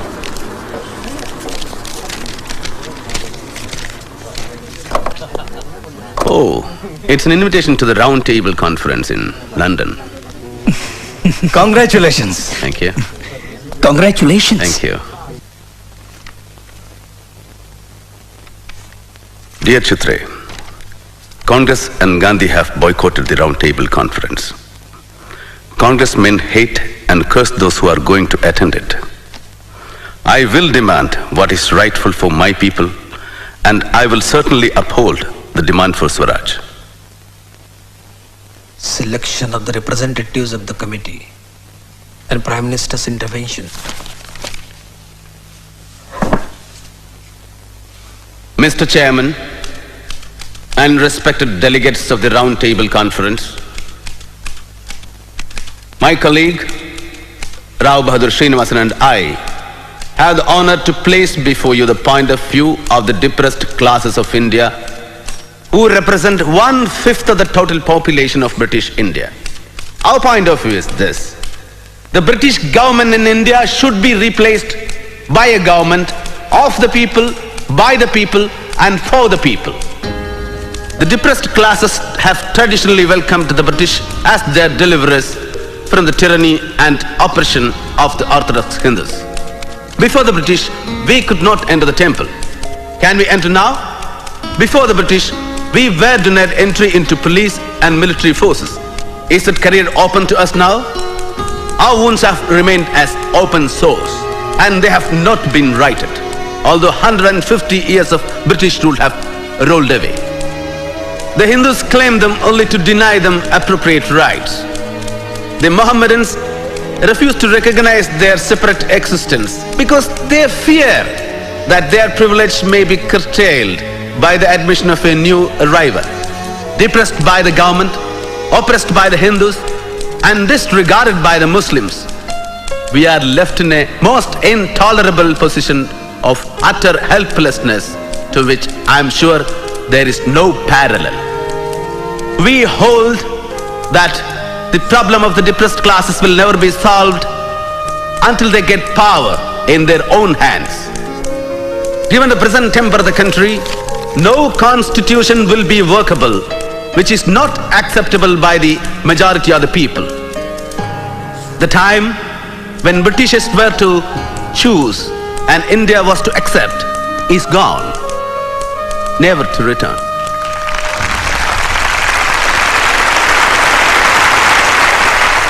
Dr. Ambedkar, the man of the hour. Yours was the best oratory of the entire conference. I only said what was true. My boy, I'm so proud of you. I remember the first time we met, like it was yesterday. Well, I must go now. Thank well you. done. Sir, while we are on the subject, regarding my loan. What loan? For my studies. Oh, that was a scholarship. Dr. Ambedkar, you were wonderful. Thank you. That is what I thought, sir. But the Divan has been writing to me for the past 6 years, asking me to repay the loan. He has even written to the college where I teach. That is preposterous. I'm terribly sorry, my boy. I'll take care of this. Our London radio correspondent says Dr. Ambedkar made a great impact on the British Parliament. The foreign press is eager to meet him when he arrives in Bombay. Thank you for agreeing to talk to me. My pleasure.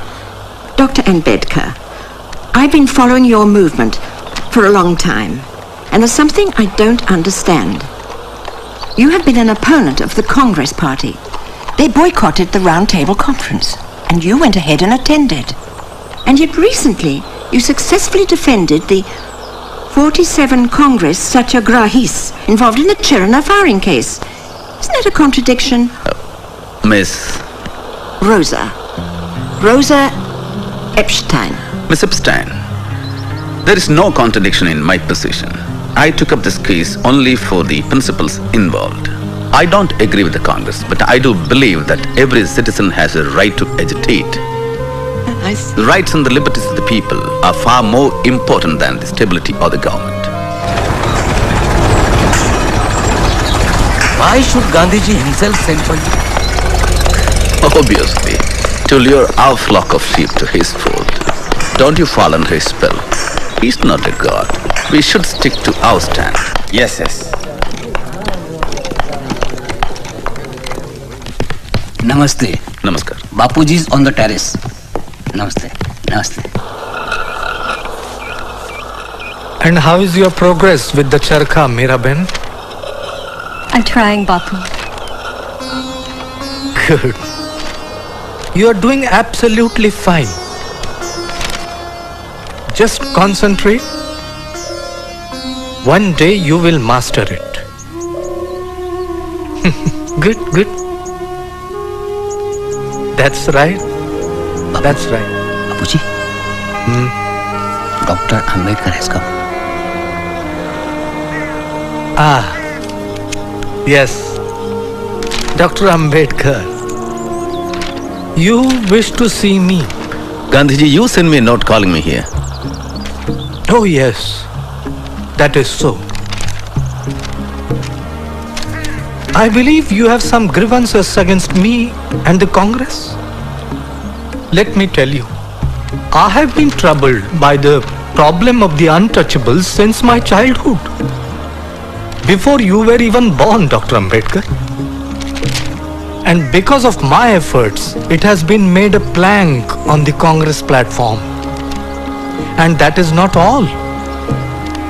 We have spent not less than 20 lakhs on the upliftment of the untouchables. So it is really surprising that men like you should offer opposition to me and the Congress. Frankly, Congress has given only formal recognition to the problem. Hypocritical. Empty words that have no meaning.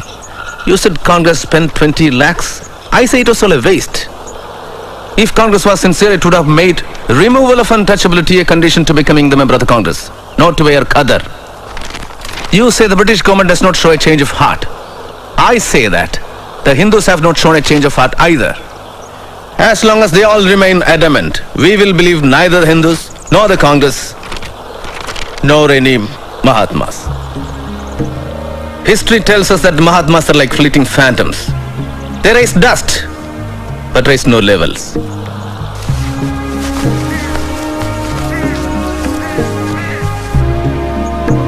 Gandhiji, I have no homeland.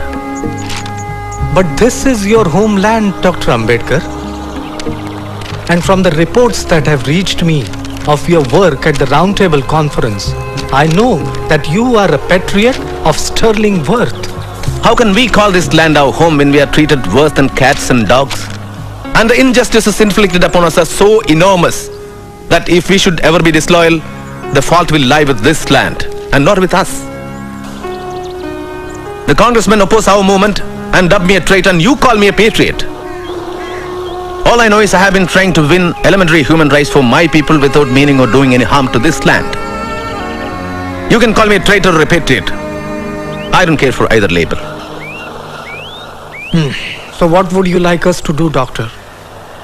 You have agreed to political safeguards for the Muslims and Sikhs, who are politically and economically much more advanced than the untouchables.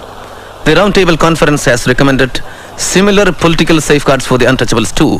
What's your opinion about that? I'm against the political separation of the untouchables from the Hindus. That would be absolutely suicidal.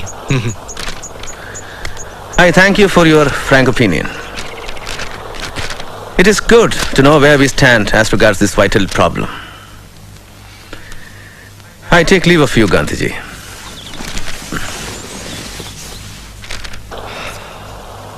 What impatience! Mahadev Bhai? Yes, Bapu? Why do you think he said he has no homeland? Perhaps being a Mahar, he feels... Dr. Ambedkar is a Mahar? The whole world knows this, Bapu. The whole world might know, but I didn't. Why didn't anybody tell me about it?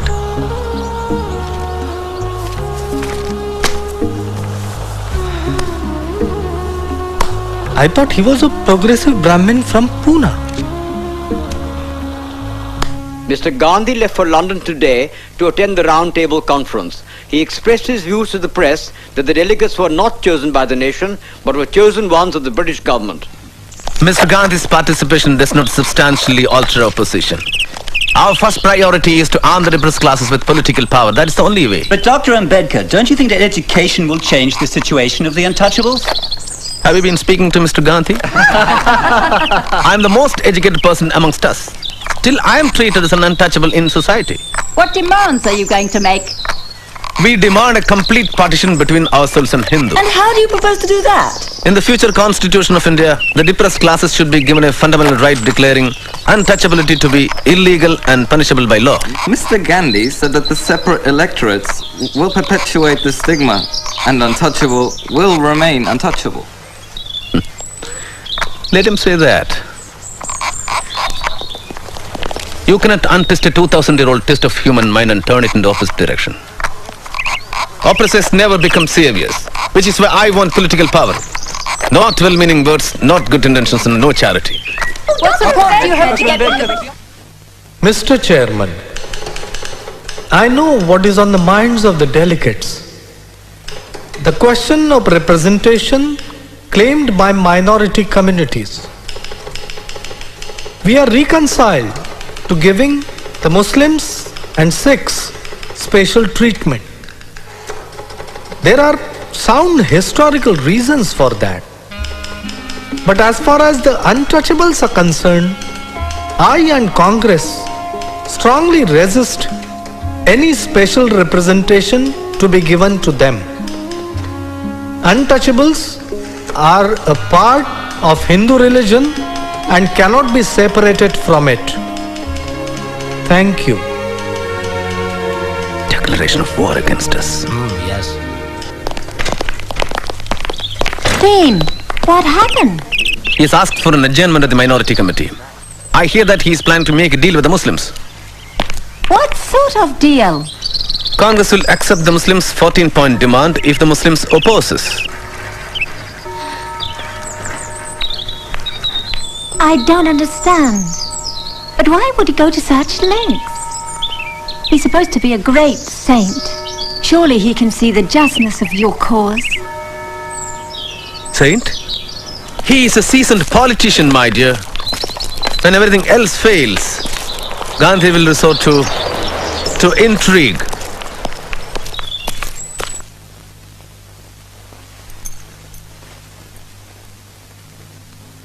Mr. Prime Minister and friends, I have to announce with deep regret that we have failed to secure an agreeable solution to the communal question through informal discussions. The failure was inherent in the composition of delegates who are nominees of the government and not representatives of the people. As for the Congress, it represents the entire nation, including the untouchables. Mr. Chairman, sir, I have not the slightest doubt that I fully represent the claims of my community. The Mahatma claims the Congress represents the depressed classes more than I do. I can only say that it is one of the many false claims which irresponsible people keep making.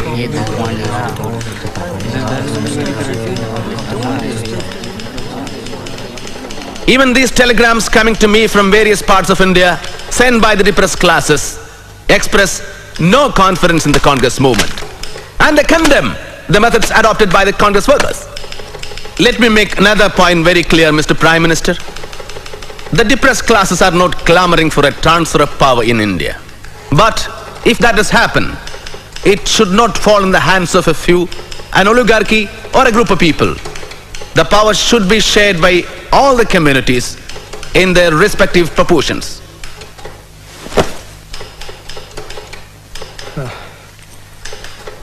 I strongly believe that untouchability is on its last leg and separate electorates will only perpetuate that stigma. I will walk from one end of India to the other to tell the untouchables that this is not the way to remove untouchability. I would rather Hinduism died than untouchability lived. I have great regard for Dr. Ambedkar. But it seems that great wrong under which the learned doctor has labored, and perhaps the bitter experiences that he has undergone, have warped his decision. It is not a proper claim when Dr. Ambedkar seeks to speak for the whole of the untouchables. I can say with humility that I represent the vast masses of the untouchables. Those who speak of the political rights of the untouchables do not know their India.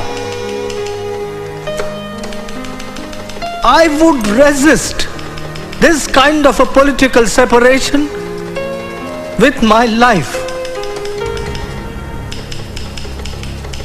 Thank you.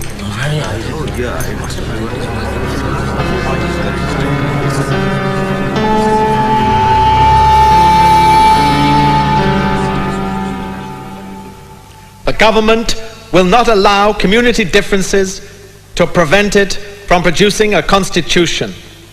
Therefore, do not allow community difference to be more important than it is. Will you, each of you, every member of this committee, sign a request to me to settle the community question and pledge yourselves to accept my decision? Thank you.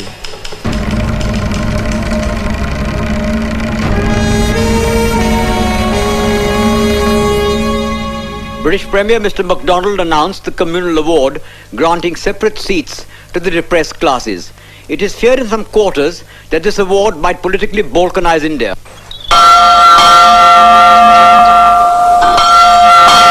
So we felt it our duty to safeguard the rights of the depressed classes to a fair proportion of representation in the legislature.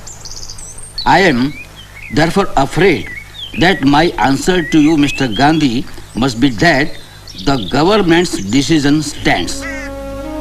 And ask yourself seriously the question whether it really justifies you in taking the action you contemplate.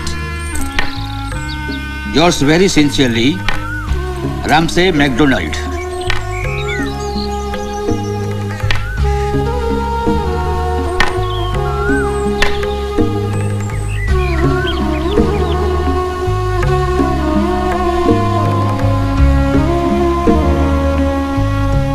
But Gandhiji didn't count on MacDonald granting separate electorates. Muslims and Sikhs and Christians too are given separate electorates. Why doesn't he object to those? Why does he have to take it out on us alone? The Mahatma's ways are unfathomable to us mere mortals. But the Mahatma is not an immortal person, nor is the Congress. Instead of fighting Mahatma, why don't you believe that he is sincere in his pledge to remove untouchability? There have been many Mahatmas in India whose sole objective was to remove untouchability. Every one of them failed in his mission. Mahatmas have come and Mahatmas have gone, but the untouchables have remained untouchables. Ambedkar! Ambedkar!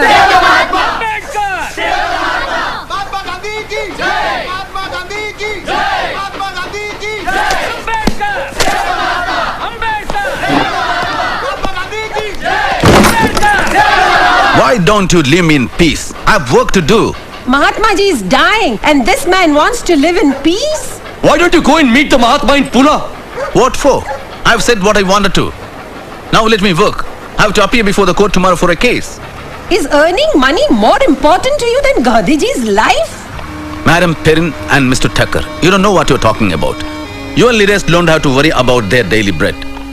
But if I don't work, I don't eat, my family starves. Please leave me alone.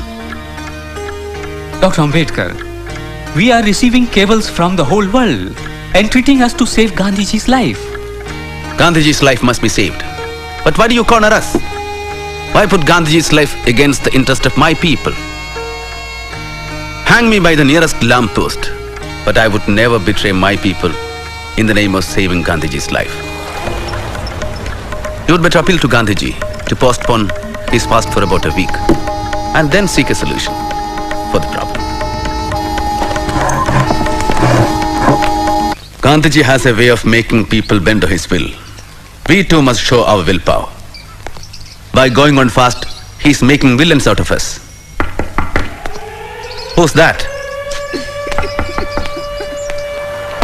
Vaini? You shouldn't have come. He's been returning his tiffin, almost untouched. I know he was ill in England. Sit down. You will kill yourself. I have enough troubles on my hands already. Won't you eat?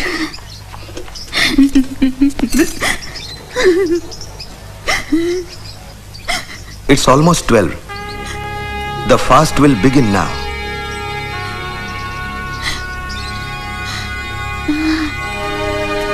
Babu? Thank you.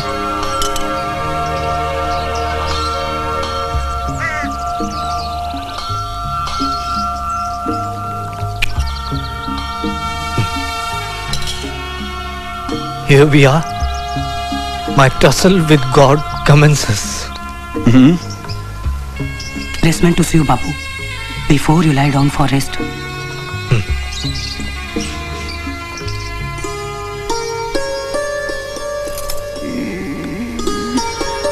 Ramo? Thank God you've come. Lie down, lie down, lie down. I'll bring you food. No. Emma, you lie down. I'll bring him food. Lie down. Are you taking medicines regularly? Why do you fight Gandhi, Baba? That's my lot. If I don't wish, I'll be left high and dry.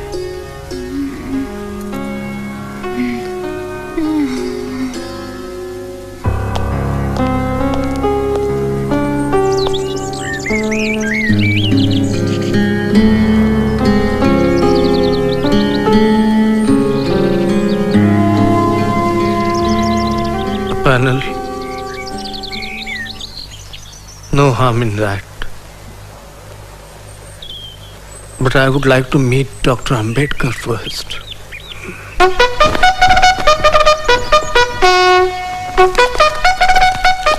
Here he comes. Namaste. Dr. Ambedkar. Namaste. This way, please.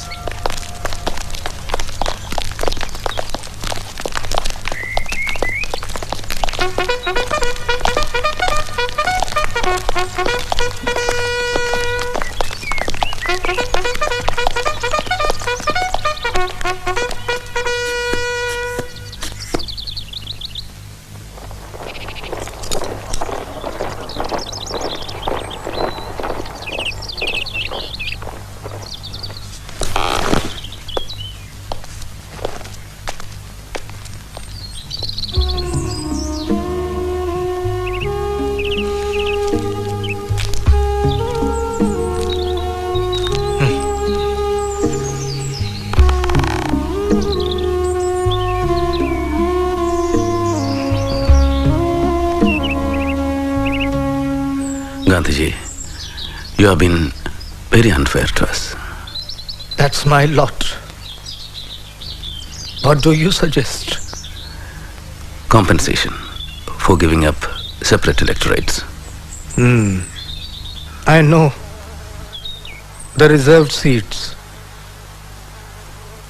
Surely, but the number is negotiable. Let me tell you, Ambedkar, I'm fully with you. You are an untouchable by birth.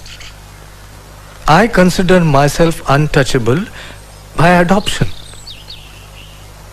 And I also know that you want to save my life. Yes, Gandhiji. You know, I'm not adamant on separate electorates as a matter of principle. The purpose is to enable a minority to select candidates to the legislature who will be its real, not nominal representatives. Excellent. But why a panel for some seats and direct elections for others? Surely that will create an artificial division for the depressed class members and divide the community. Why not have primary elections through panels for all the seats? All right. I make that concession. Panels for all seats. Good. Now make the panel of 5 instead of 2. And let me give you my word, Ambedkar. From now on, my entire life will be devoted to the total eradication of untouchability. Now, you may discuss the details with these friends. I have discussed with my colleagues. They won't agree for more than 126 seats in the provincial assembly. We are firm on 197 seats.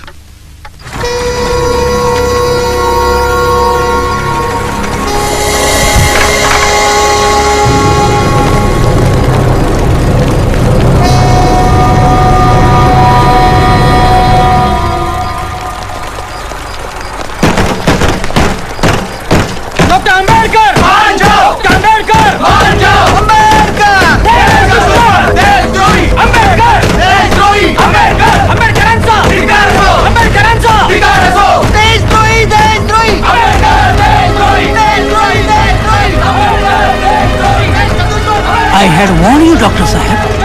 We are receiving threatening letters.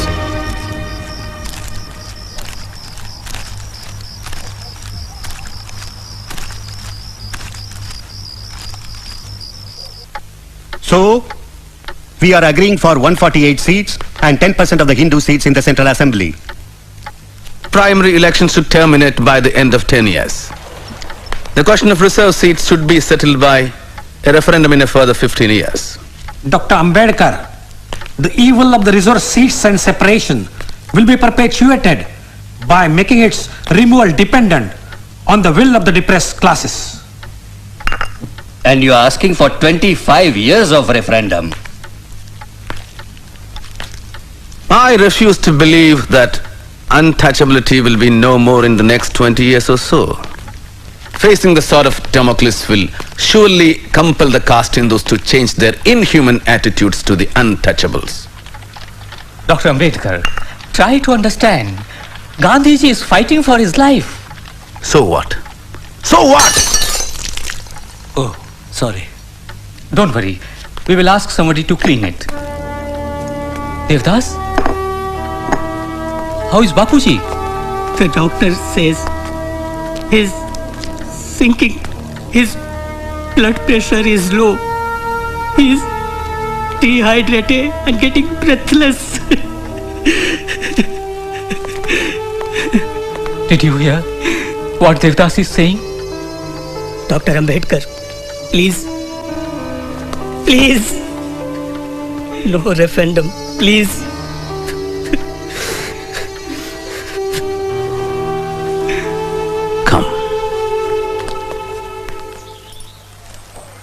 I have given many concessions, Bapuji. From 197 seats to 150, 18% in the central legislature and 4 in the panel. Surely untouchability will not vanish in 15 to 20 years just because of this. I propose a referendum of the depressed classes in 10 years on this issue. But these people are opposed to that. You mean putting the matter of caste Hindus on trial? Not a bad idea. But why wait for so long? Huh? Why not 5 years? Need I tell you the anguish and resentment of the untouchables against centuries of wrongs and oppressions at the hands of the Hindus?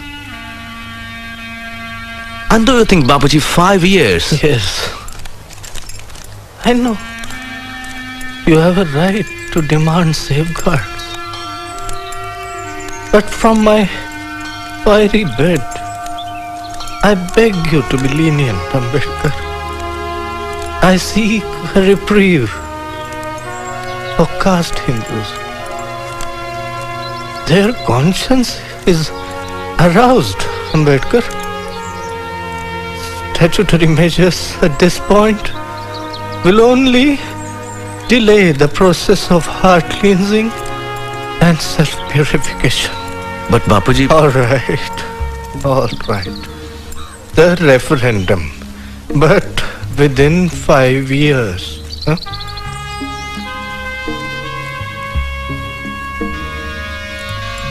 Five years or my life.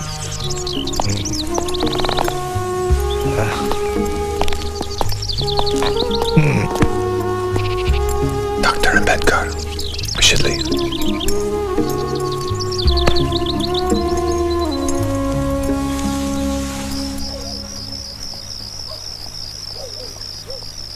The long-standing confrontation between Mr. Gandhi and Dr. Ambedkar has finally dissolved in the form of the Pune Pact. Dr. Ambedkar has agreed to sign it without the condition of a referendum. He and Pandit Malviya will sign it. This will bring to an end Mr. Gandhi's long fast.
Dr. Ambedkar, once again you have caused a great furore.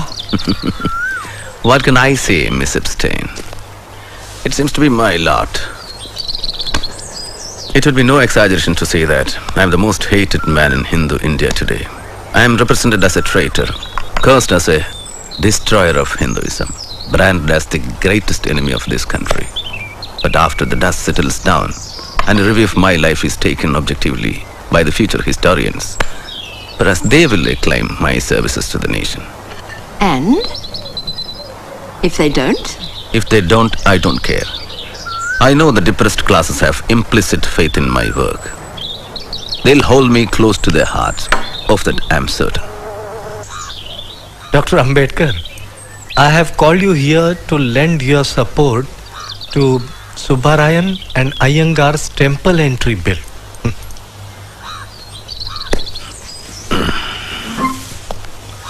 If I accept the temple entry bill, but agitate to abolish Chaturvarna and caste system, which side would you take?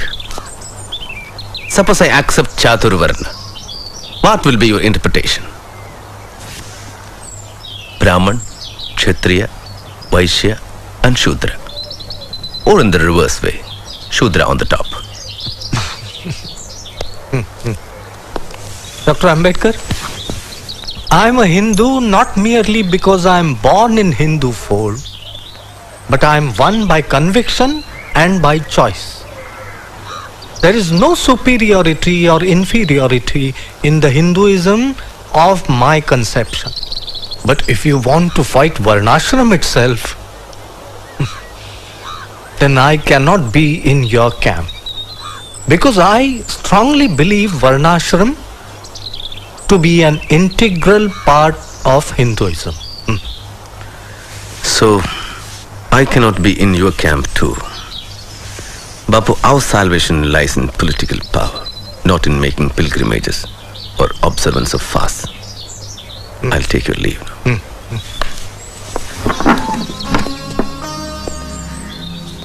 Shall I tell you something? Don't use the weapon of fast too often. Your life is so precious and the country needs you.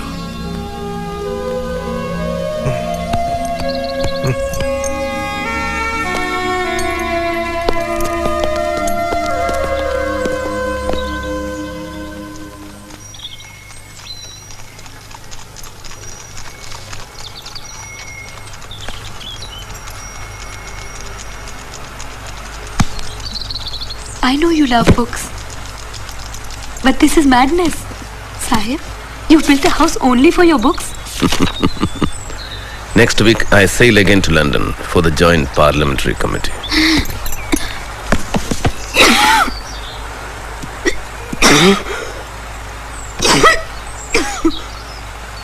Bravo. Come sit here.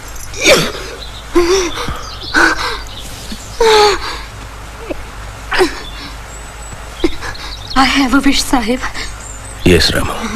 Next time I will take you to America for medical treatment. No, It is better. not America or England. Pandharpur. I want to bow before Lord Vithoba of Pandharpur. Won't you fulfill this small wish? Lord Vithoba is not happy with low-caste people like us. He does not show his face to us. Why go to a God who does not bless us? You fought for the temple entry at Nashik. Yes, but that was to assert our right, not for darshan of the God. If they call us Hindus, we must have a right to their gods too. I'll be happy with the darshan from a distance, like untouchables too. No, Rama, no. Try to understand, Rama. A God that discriminates is not God. It's just a stone.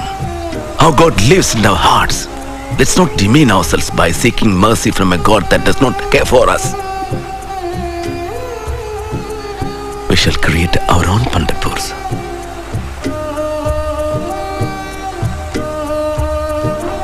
Dear Bhaurao, I am going through difficult times. As principal of the Law College, I am trying to bring reformations in the college syllabus.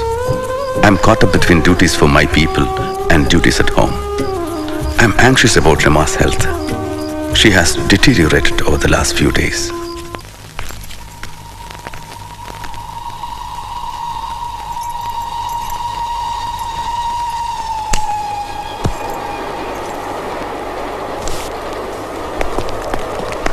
I tried my best.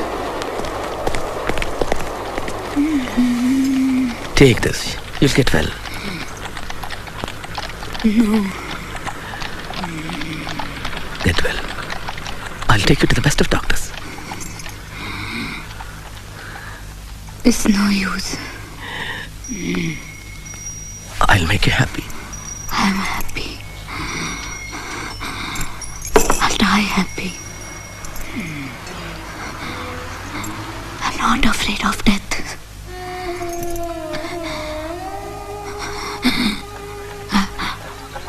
I've seen deaths. My mother, father.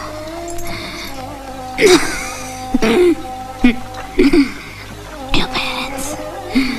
Hans. Your brother. Our 4 children. Ramesh. Gangadhar. Hindu. Rajratna. I've seen them die. Sahib. Is it raining?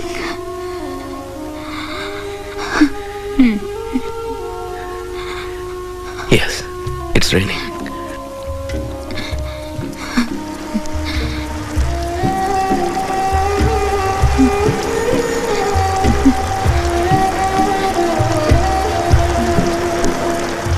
Don't exhaust yourself. I need you. You don't know how lonely I am.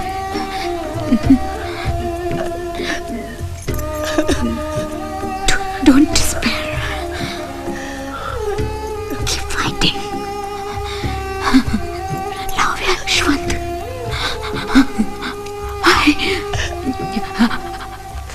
Mother. Rama.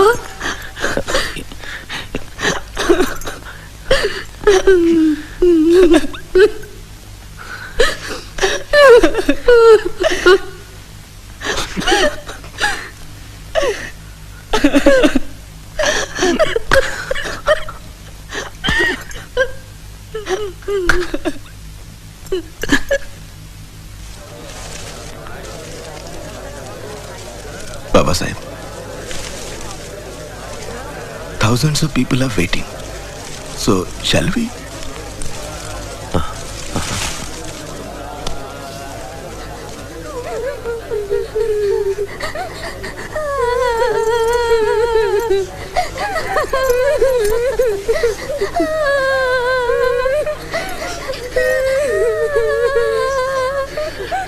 Her last wish was to wear a white saree.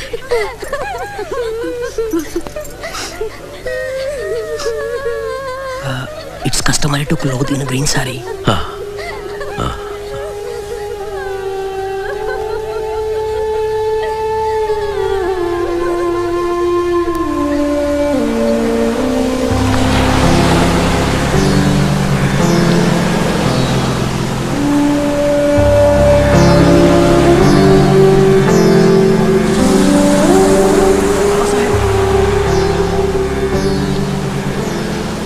Babasaheb, 400 untouchables of Kohinoor village are converting to Islam.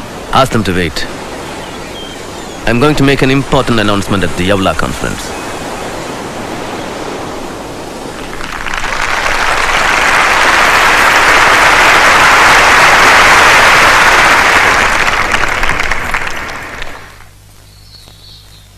And thus, my unfortunate brothers and sisters,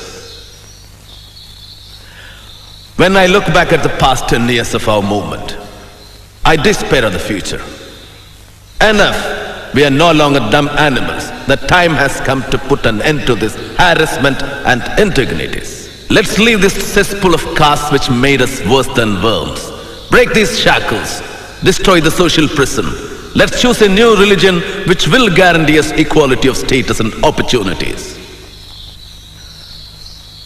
Unfortunately, I was born a Hindu untouchable.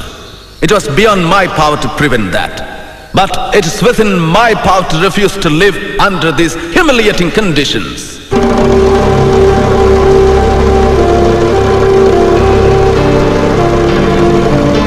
Though I was born a Hindu, I solemnly assure you that I will not die as a Hindu. Dr. Babasaheb Ambedkaransa! Dr. Babasaheb Ambedkaransa! Dr. Babasaheb Ambedkaransa!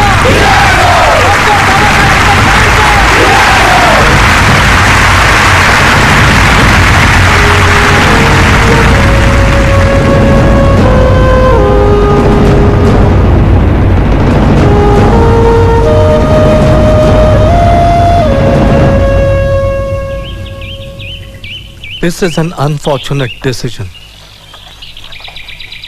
But religion is not like a house or a cloak, which can be changed at will. It is a more integral part of one's own self than of one's body. Dr. Ambedkar's bitterness clouds his vision. The millions of illiterate Harijans will not listen to him. Their lives, for good or evil, are involved with caste Hindus. Every known religion would fail if judged by the standards of Dr. Ambedkar. But the press should also note that I feel whatever label the learned doctor wears in the future, he is not a man who will allow himself to be forgotten. Babasaheb, sugar? You want to kill me? Just a little. You fool. Diabetes. Eat kadu neem leaves. Or better boil them 1/4 and drink every morning. That bitter dose, I have been swallowing it for my entire life. And now you are administering it to us. Doctor, your leaving will be a great blow to Hinduism. A blow? You surprise me, Mr. Pradhan. We unclean untouchables have been the contaminators, the pollutants of you pure Aryans. Won't our leaving cleanse your religion of all impurities? Babasaheb, the exodus will not stop with you. It would be the death of Hindus in the long run. It matters little, Masrekar Maharaj. The history of Hindustan will continue. Not if the Hindus become a minority in our own land. Then let the caste Hindus take a pledge that they will get rid of the evil of untouchability in a prescribed period. Is that so easy? Look at the magnitude of the problem. It would require time. Well, I can wait for 5 years for a change in Hindu hearts. But what guarantee? How am I to be sure? Yes, I know that you will show your good intentions. Make him Maharishi Shankaracharya for 1 year. Let thousands of Brahmins fall at his feet. I am Miss Drescher from the Agripada mission, and I would like you to meet Dr. Henry Crane from America. Hello, Dr. Crane. Hello. He has come to take a close look at your conversion movement. And has already met Mr. Gandhi at Wardha. Yes, Dr. Ambedkar. I've met many people in that connection. And I truly believe that Christianity is the answer that can meet all of your requirements. If you convert into Christianity, all of the Christian nations will help to raise your social, political, and economic status. And I think this won't be objectionable to any of your fellow Indians. Dr. Ambedkar, as the Bible says, the poor shall inherit the earth. Which Bible do you normally refer to, Miss Drescher? The Holy Bible, of course. That's true, but which edition? Modern version, King James's version, or which dates back to the Elizabethan era? Miss Drescher, have you ever gone through the commentaries on the Bible by Cook? It's a good analytical study on the Bible, and also refers to Life of Jesus by Renwa and Khalil Gibran's Jesus the Son of Man. It can give you a different perspective of Christianity. Dr. Ambedkar, we would like to invite you to the annual conference of the Methodist Church in Pune. And to the mission too. I'll try. Babasaheb, Muslim India would be honored to welcome you and all untouchables. We promise you that untouchables will have the fullest equality and rights in every sphere: political, social, economical and religious. As you know, Babasaheb, our religion believes in one God, Ekankar, and provides equal treatment to all its followers. It fulfills all the desired requirements regarding the conversion of depressed classes. Here is a telegram from Mahabodhi Society. Dr. Ambedkar, you and your community is cordially welcome to embrace Buddhism, which is professed in greater part of Asia. We guarantee equal status to all converts. There is no caste distinction amongst us. We are willing to send workers. Please let us know. It seems that Congress and Sardar are bent upon destroying you in these elections. Haven't you read Sardar Patel's statement? Yes. No concessions under the communal awards if we convert. Look, doctor, I have not come here as your friend. I have come here as an authorized representative of the Hindu Mahasabha. We know your views and your patriotism. We know that you will never convert to Islam or Christianity. Do not take me for granted. I don't need a certificate of patriotism. And I know the culture and history of this country better than many of you. Yes, it is my contention that the conversion to either of these faiths would fundamentally alter the political and cultural equation here. But how does it concern us if we have no stake? Doctor, we shall fight tooth and nail to protect your concessions. Even if you convert to Sikhism, the Hindu Mahasabha will give you a written commitment. How diabolical, you old Brahmin bandicoot.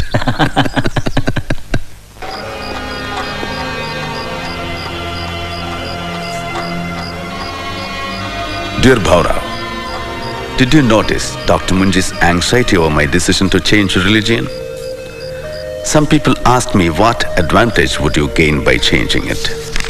My answer to them is, just as Swaraj is necessary for India, so is change of religion necessary for the untouchables.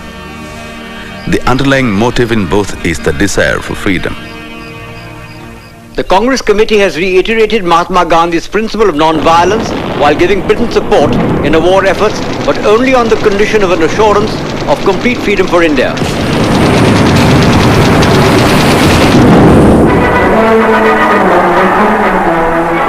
On the other hand, Dr. Ambedkar's Independent Labour Party has given a total and unconditional support to Britain's war against fascism. I believe that Nazism is a menace to the future of all mankind. This is a war between dictatorship and democracy. A dictatorship based not on any moral order, but on racial arrogance. The Congress doesn't seem to understand this. Do they want to exchange the British for the Nazis?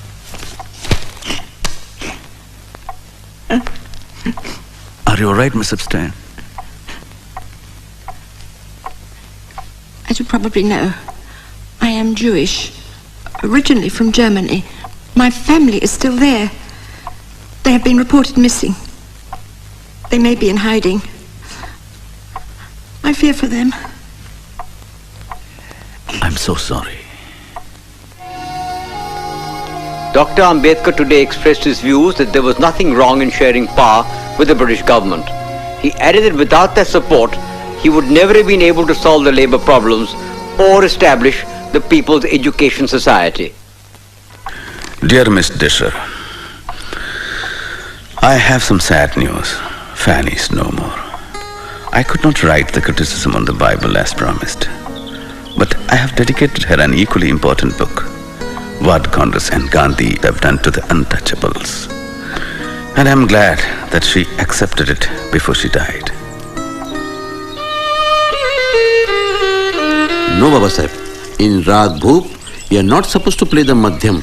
It is Sa Dha Pa Ga Re Sa Re Ga. Now let's try it together. Yes?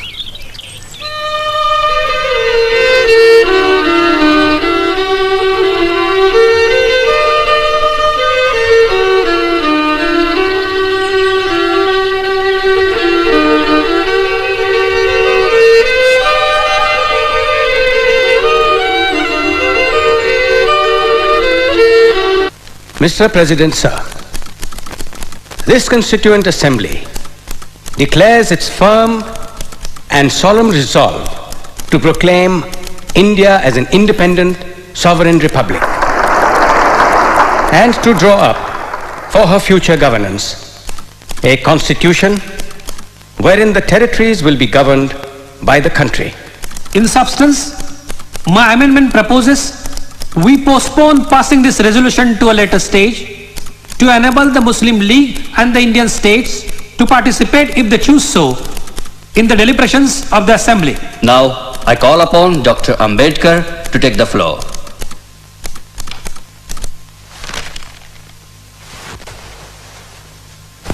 Mr. Chairman, I am indeed very grateful to you for having called me to speak on this resolution. I know today we are divided politically, socially and economically. We are a group of warring camps, and I may even go to the extent of confessing that I am probably one of the leaders of such a camp. But sir, with all this, I am quite convinced that nothing in the world will prevent this country from becoming one. I have no hesitation in saying that, notwithstanding the agitation of the Muslim League for the partition of India, someday enough light will dawn upon them, and they too will begin to think that a united India is better even for them.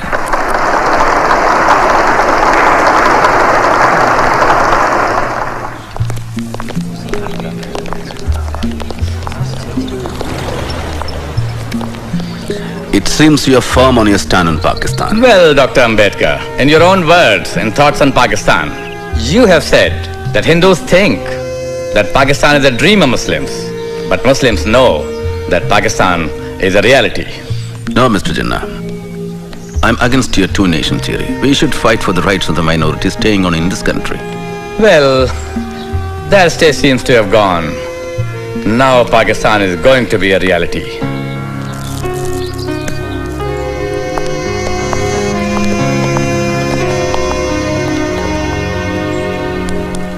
Untouchability in any form is abolished, and the imposition of any disability on that account shall be an offence.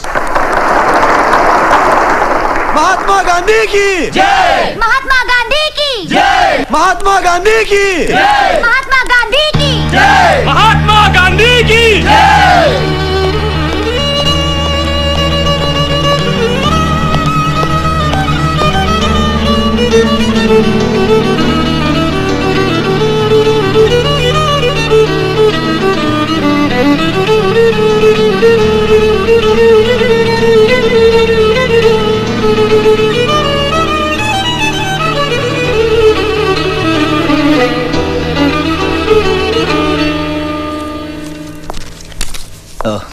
Too many complications, Babasaheb. Diabetes, arthritis, high blood pressure, neuritis. Too many complications. You have to be very careful, Babasaheb.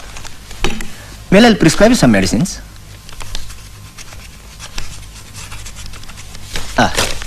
Meet my colleague, Dr. Sharda Kabir. She'll explain you about the diet and other things. Doctor, excuse me. I have to see some patients. I'll be back again.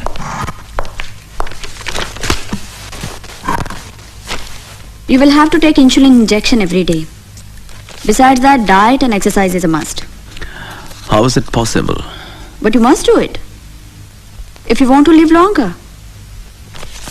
Your people, this country, they need you. If you want, I can come to your home and explain this to your wife. I lost my wife 12 years ago, young lady. Oh, I'm sorry. But there must be somebody at home to look after you. No, I have no one. It is fortuitous that Mr. Jaikar has resigned from the Constituent Assembly. The Bombay Legislative Congress Party would like you to fill his seat. Is this agreeable to you? After 2 decades of poisoning the atmosphere against me, the Congress is sending me to the Constituent Assembly. Will your partymen allow me to work in peace? The country is passing through a critical phase, and it needs you. All people, irrespective of political parties, must contribute in building a new India. Mr. Patil, have you consulted Mr. Gandhi? Yes. Bapu has no objection. Jawahar approves of it. And Rajendra Prasad is keen to get you there. How reassuring to know that. Now you realize that it is possible to be a nationalist without being a congressman. Aren't you happy with the list of ministers, Bapu? Namaste ji. Namaste. Who will be in charge of law, Jawahar? And framing of the constitution? For the constitution, we are consulting experts all over the world. All over the world? I think a sufferer should write the constitution of free India. How about Dr. Ambedkar, Jawahar?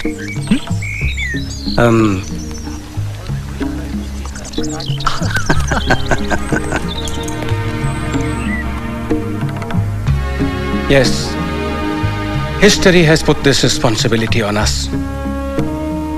I suppose I shall have to carry this blood on my conscience when I die.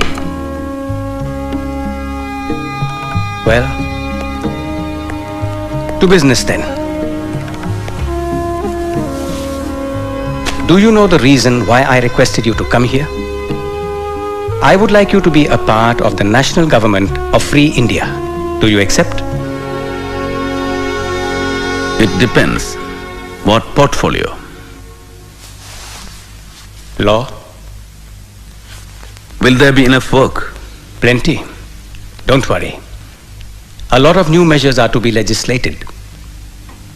Yes. The Hindu Code Bill is still pending, isn't it? Well, we are determined to clear it fast. I'm very glad. We shall be working together. Dear Bhaura, India is an independent country today. But will she maintain her independence? Will the many political parties with diverse and opposing political creeds place India above their own castes and creeds? We must be determined to defend our independence to the last drop of our blood. Your blood sugar is so high? No more sugar for you. Who makes tea for you? They tried to remember, but... No, you can't afford to be careless. No more fruits and no more rice. At least for a fortnight. And you need a checkup for next week. There's a meeting of the drafting committee in Delhi. I have to be there for a week. I wonder who is going to take care of you in Delhi. Dear Chitre, my work in the draft constitution has increased a great deal. And on the other hand, my health forbids me the slightest of strains. I have considered your suggestion of having somebody to look after my health sympathetically. I have decided to marry Dr. Sharada Kabir.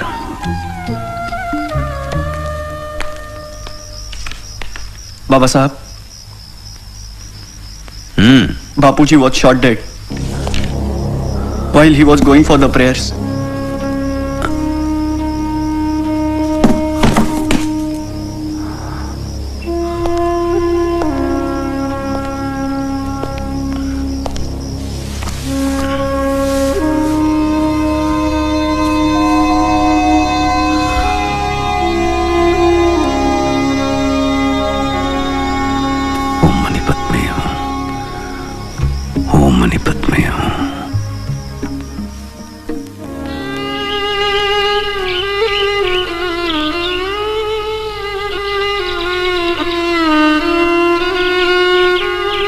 Dr. Ambedkar, you sign first. Then she will sign.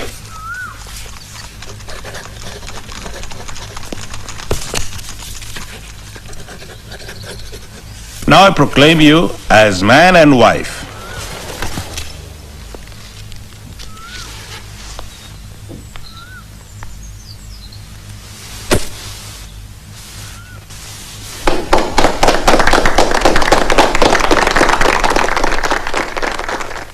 Mr. President, sir, I introduce the draft constitution settled by the drafting committee and move that it be taken into consideration.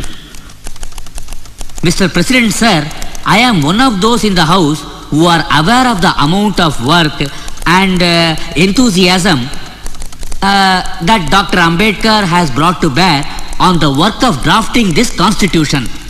The House is perhaps aware that of the 7 members nominated by you, one had resigned and was not replaced. One was away in America and his place was not filled up. And another person was engaged in his state affairs, and there was a void to that extent. 1 or 2 people were far away from Delhi, and perhaps reasons of health did not permit them to attend. So it happened ultimately that the burden of drafting this constitution fell on Dr. Ambedkar, and I have no doubt we are grateful to him.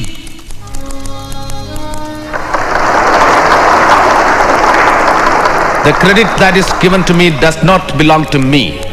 It belongs partly to Sir B.N. Rao, the constitutional advisor to the Constituent Assembly, who prepared a rough draft of the constitution for the consideration of the drafting committee. A part of the credit must go to the members of the drafting committee also.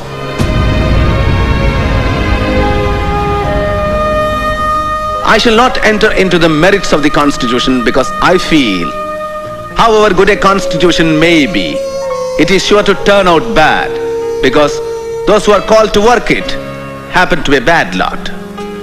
However bad a constitution may be, it may turn out to be good if those who are called to work upon it happen to be a good lot. It is therefore futile to pass any judgment upon the constitution without reference to the part which the people and their parties are likely to play. Thank you.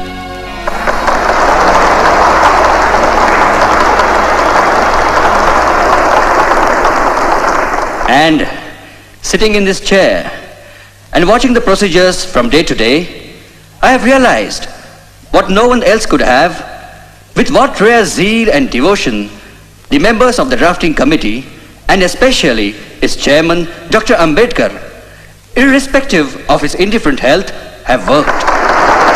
In spite of factual objections, Nehru is strongly in favor of the passage of the controversial Hindu Code Bill that was put forward by Dr. Ambedkar, whose aim it is to improve the woman's lot. He believes the barometer of an enlightened society can be discerned by the status of its women. Murdabad! Murdabad! The Hindu Code Bill is an insult to Hindu Dharma Shastra. It casts aspersions on our hoary traditions and Shastras. What does Dr. Ambedkar know of Hindu Dharma Shastra? Does he know Sanskrit? Has he read Vedas? In a revenge, he is out to destroy the Hindu Dharma Shastra by one blow of this law. Are we going to allow an untouchable to touch our sacred God-given laws? Never! Never! We shall shed blood, an uncouth, unclean, untouchable, defiling the laws set centuries ago by Bhagwan Shri Krishna, Bhagwan Manu, Bhagavad Gita, Vedas and Upanishads. Don't touch! Hindu laws! Don't touch! Hindu laws! Ambedkar! Murdabad! Ambedkar! Murdabad!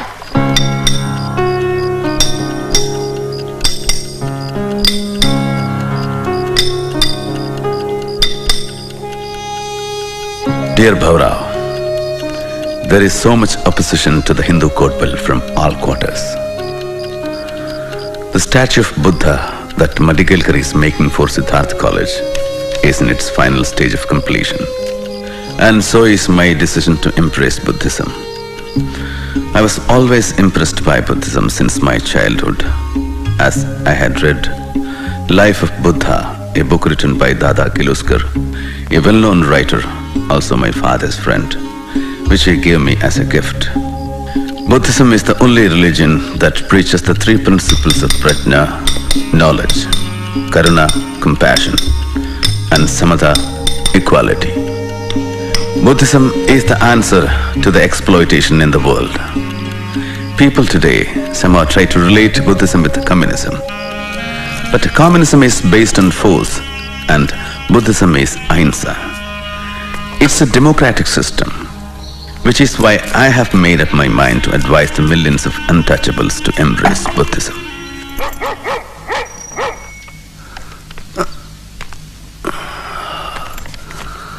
Babasaheb, from the Prime Minister's office.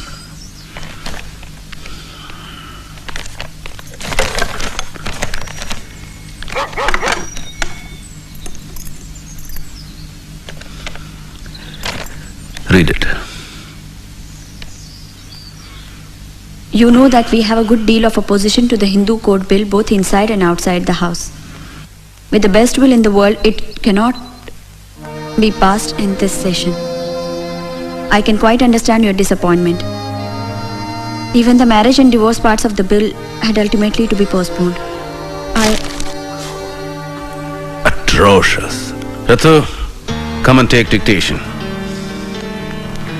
For a long time, I have been thinking of resigning my seat from the cabinet. The only thing that held me was the hope that it would be possible to give effect to the Hindu Code Bill.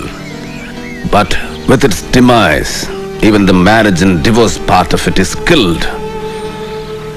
I see no purpose in me continuing as a member. The Hindu Code Bill was the greatest social reform measure ever undertaken by the legislature in this country. To leave inequality between class and class, sex and sex, as in Hindu society, untouched, and to go on passing legislation on economic reforms is to make a farce of our constitution and to build a palace on a dung heap.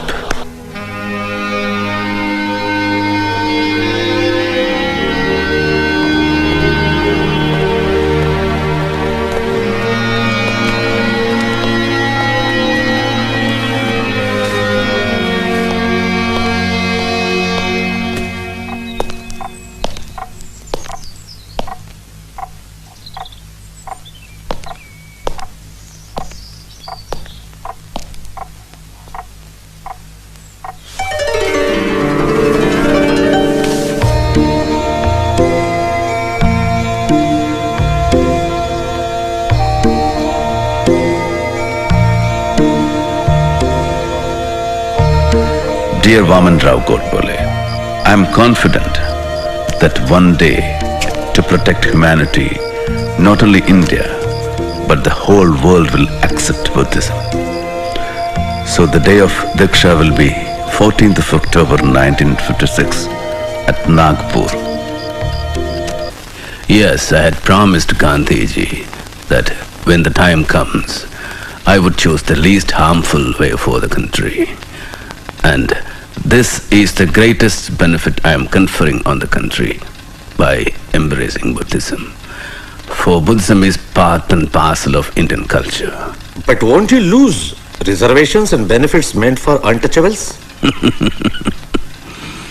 Are Brahmins prepared to become untouchables in return for these reservations? Why are you quitting Hinduism?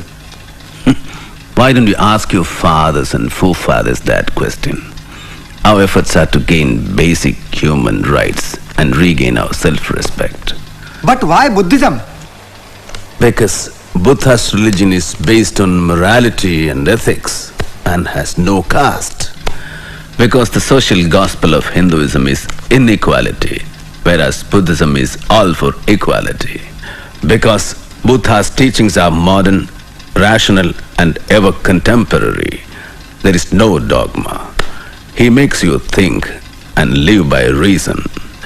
Except Buddha, All founders of religions claimed for themselves the role of savior. Buddha was satisfied with being simply a guide.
Namo tassa bhagavato arahato samma sambuddhassa. Namo tassa bhagavato arahato samma sambuddhassa. Namo tassa bhagavato arahato samma sambuddhassa. Buddhaṃ saraṇaṃ gacchāmi, Dhammaṃ saraṇaṃ gacchāmi, Saṅghaṃ saraṇaṃ gacchāmi. Pānātipātā veramani, Sikkhapadam samadhiyāmi. Adinādāna veramani, Sikkhapadam samadhiyāmi. Kāme sumikṣācārā veramani, Sikkhapadam samadhiyāmi. Musāvādā veramani, Sikkhapadam samadhiyāmi. Surāmeraya majjapamādaṭṭhāna veramani, Sikkhapadam samadhiyāmi. Sadhu, sadhu, sadhu. My beloved brothers and sisters, I have renounced the Hindu religion and I am embracing the great Buddha and his Dhamma based on equality of man, knowledge, right path and compassion. Hear me, my brothers and sisters. I am no longer a Hindu, no longer an untouchable. I am a liberated human being, a free man, no longer a slave of a pernicious social system. And so, my brothers and sisters, I hereby take a pledge to dedicate my remaining life to spread the Dhamma, the light of Buddha, throughout the world. And now, my dear brothers and sisters, those of you who want to follow me unto the light shown by the great Buddha should rise and repeat the Saranatraya and the pledges after me.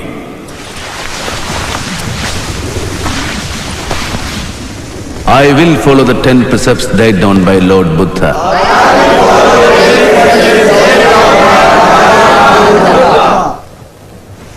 I will treat all animals with compassion.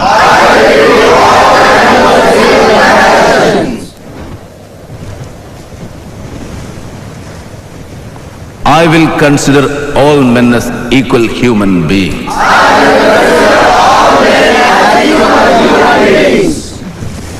I will accept the Dhamma of Gautam Buddha and give up my old religion, which was detrimental to the progress of humanity and which treats humans with contempt.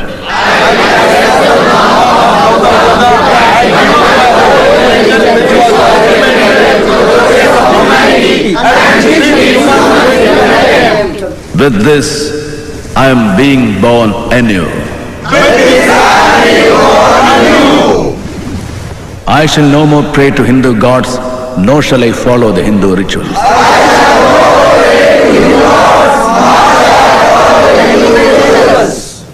Henceforth, the three principles enumerated by the Buddha, knowledge, right path and compassion, shall guide my actions throughout my life.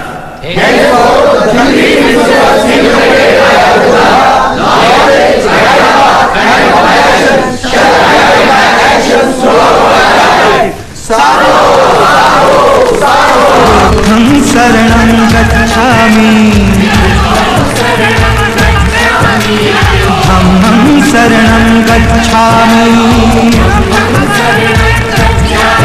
संघं शरणं गच्छामि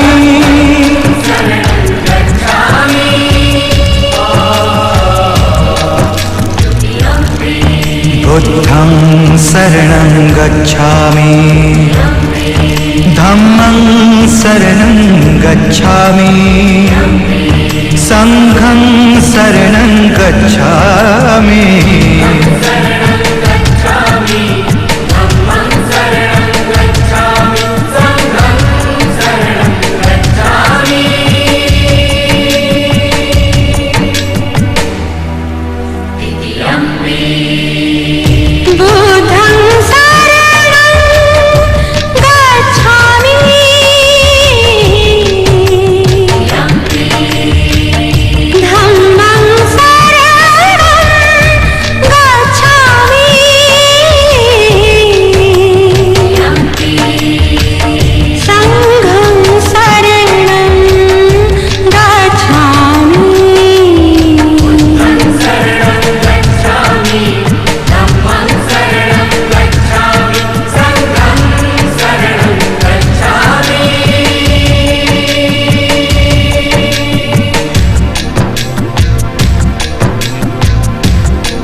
अदनदाना वेरमणि सिक्खपदं समादियामि कामेषु मिच्छाचारा वेरमणि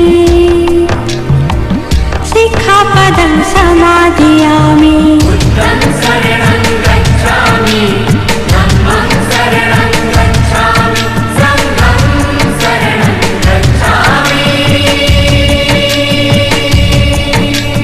मुस्सावादा वेरमणि मुस्सावादा वेरमणि सिक्खपदं समादियामि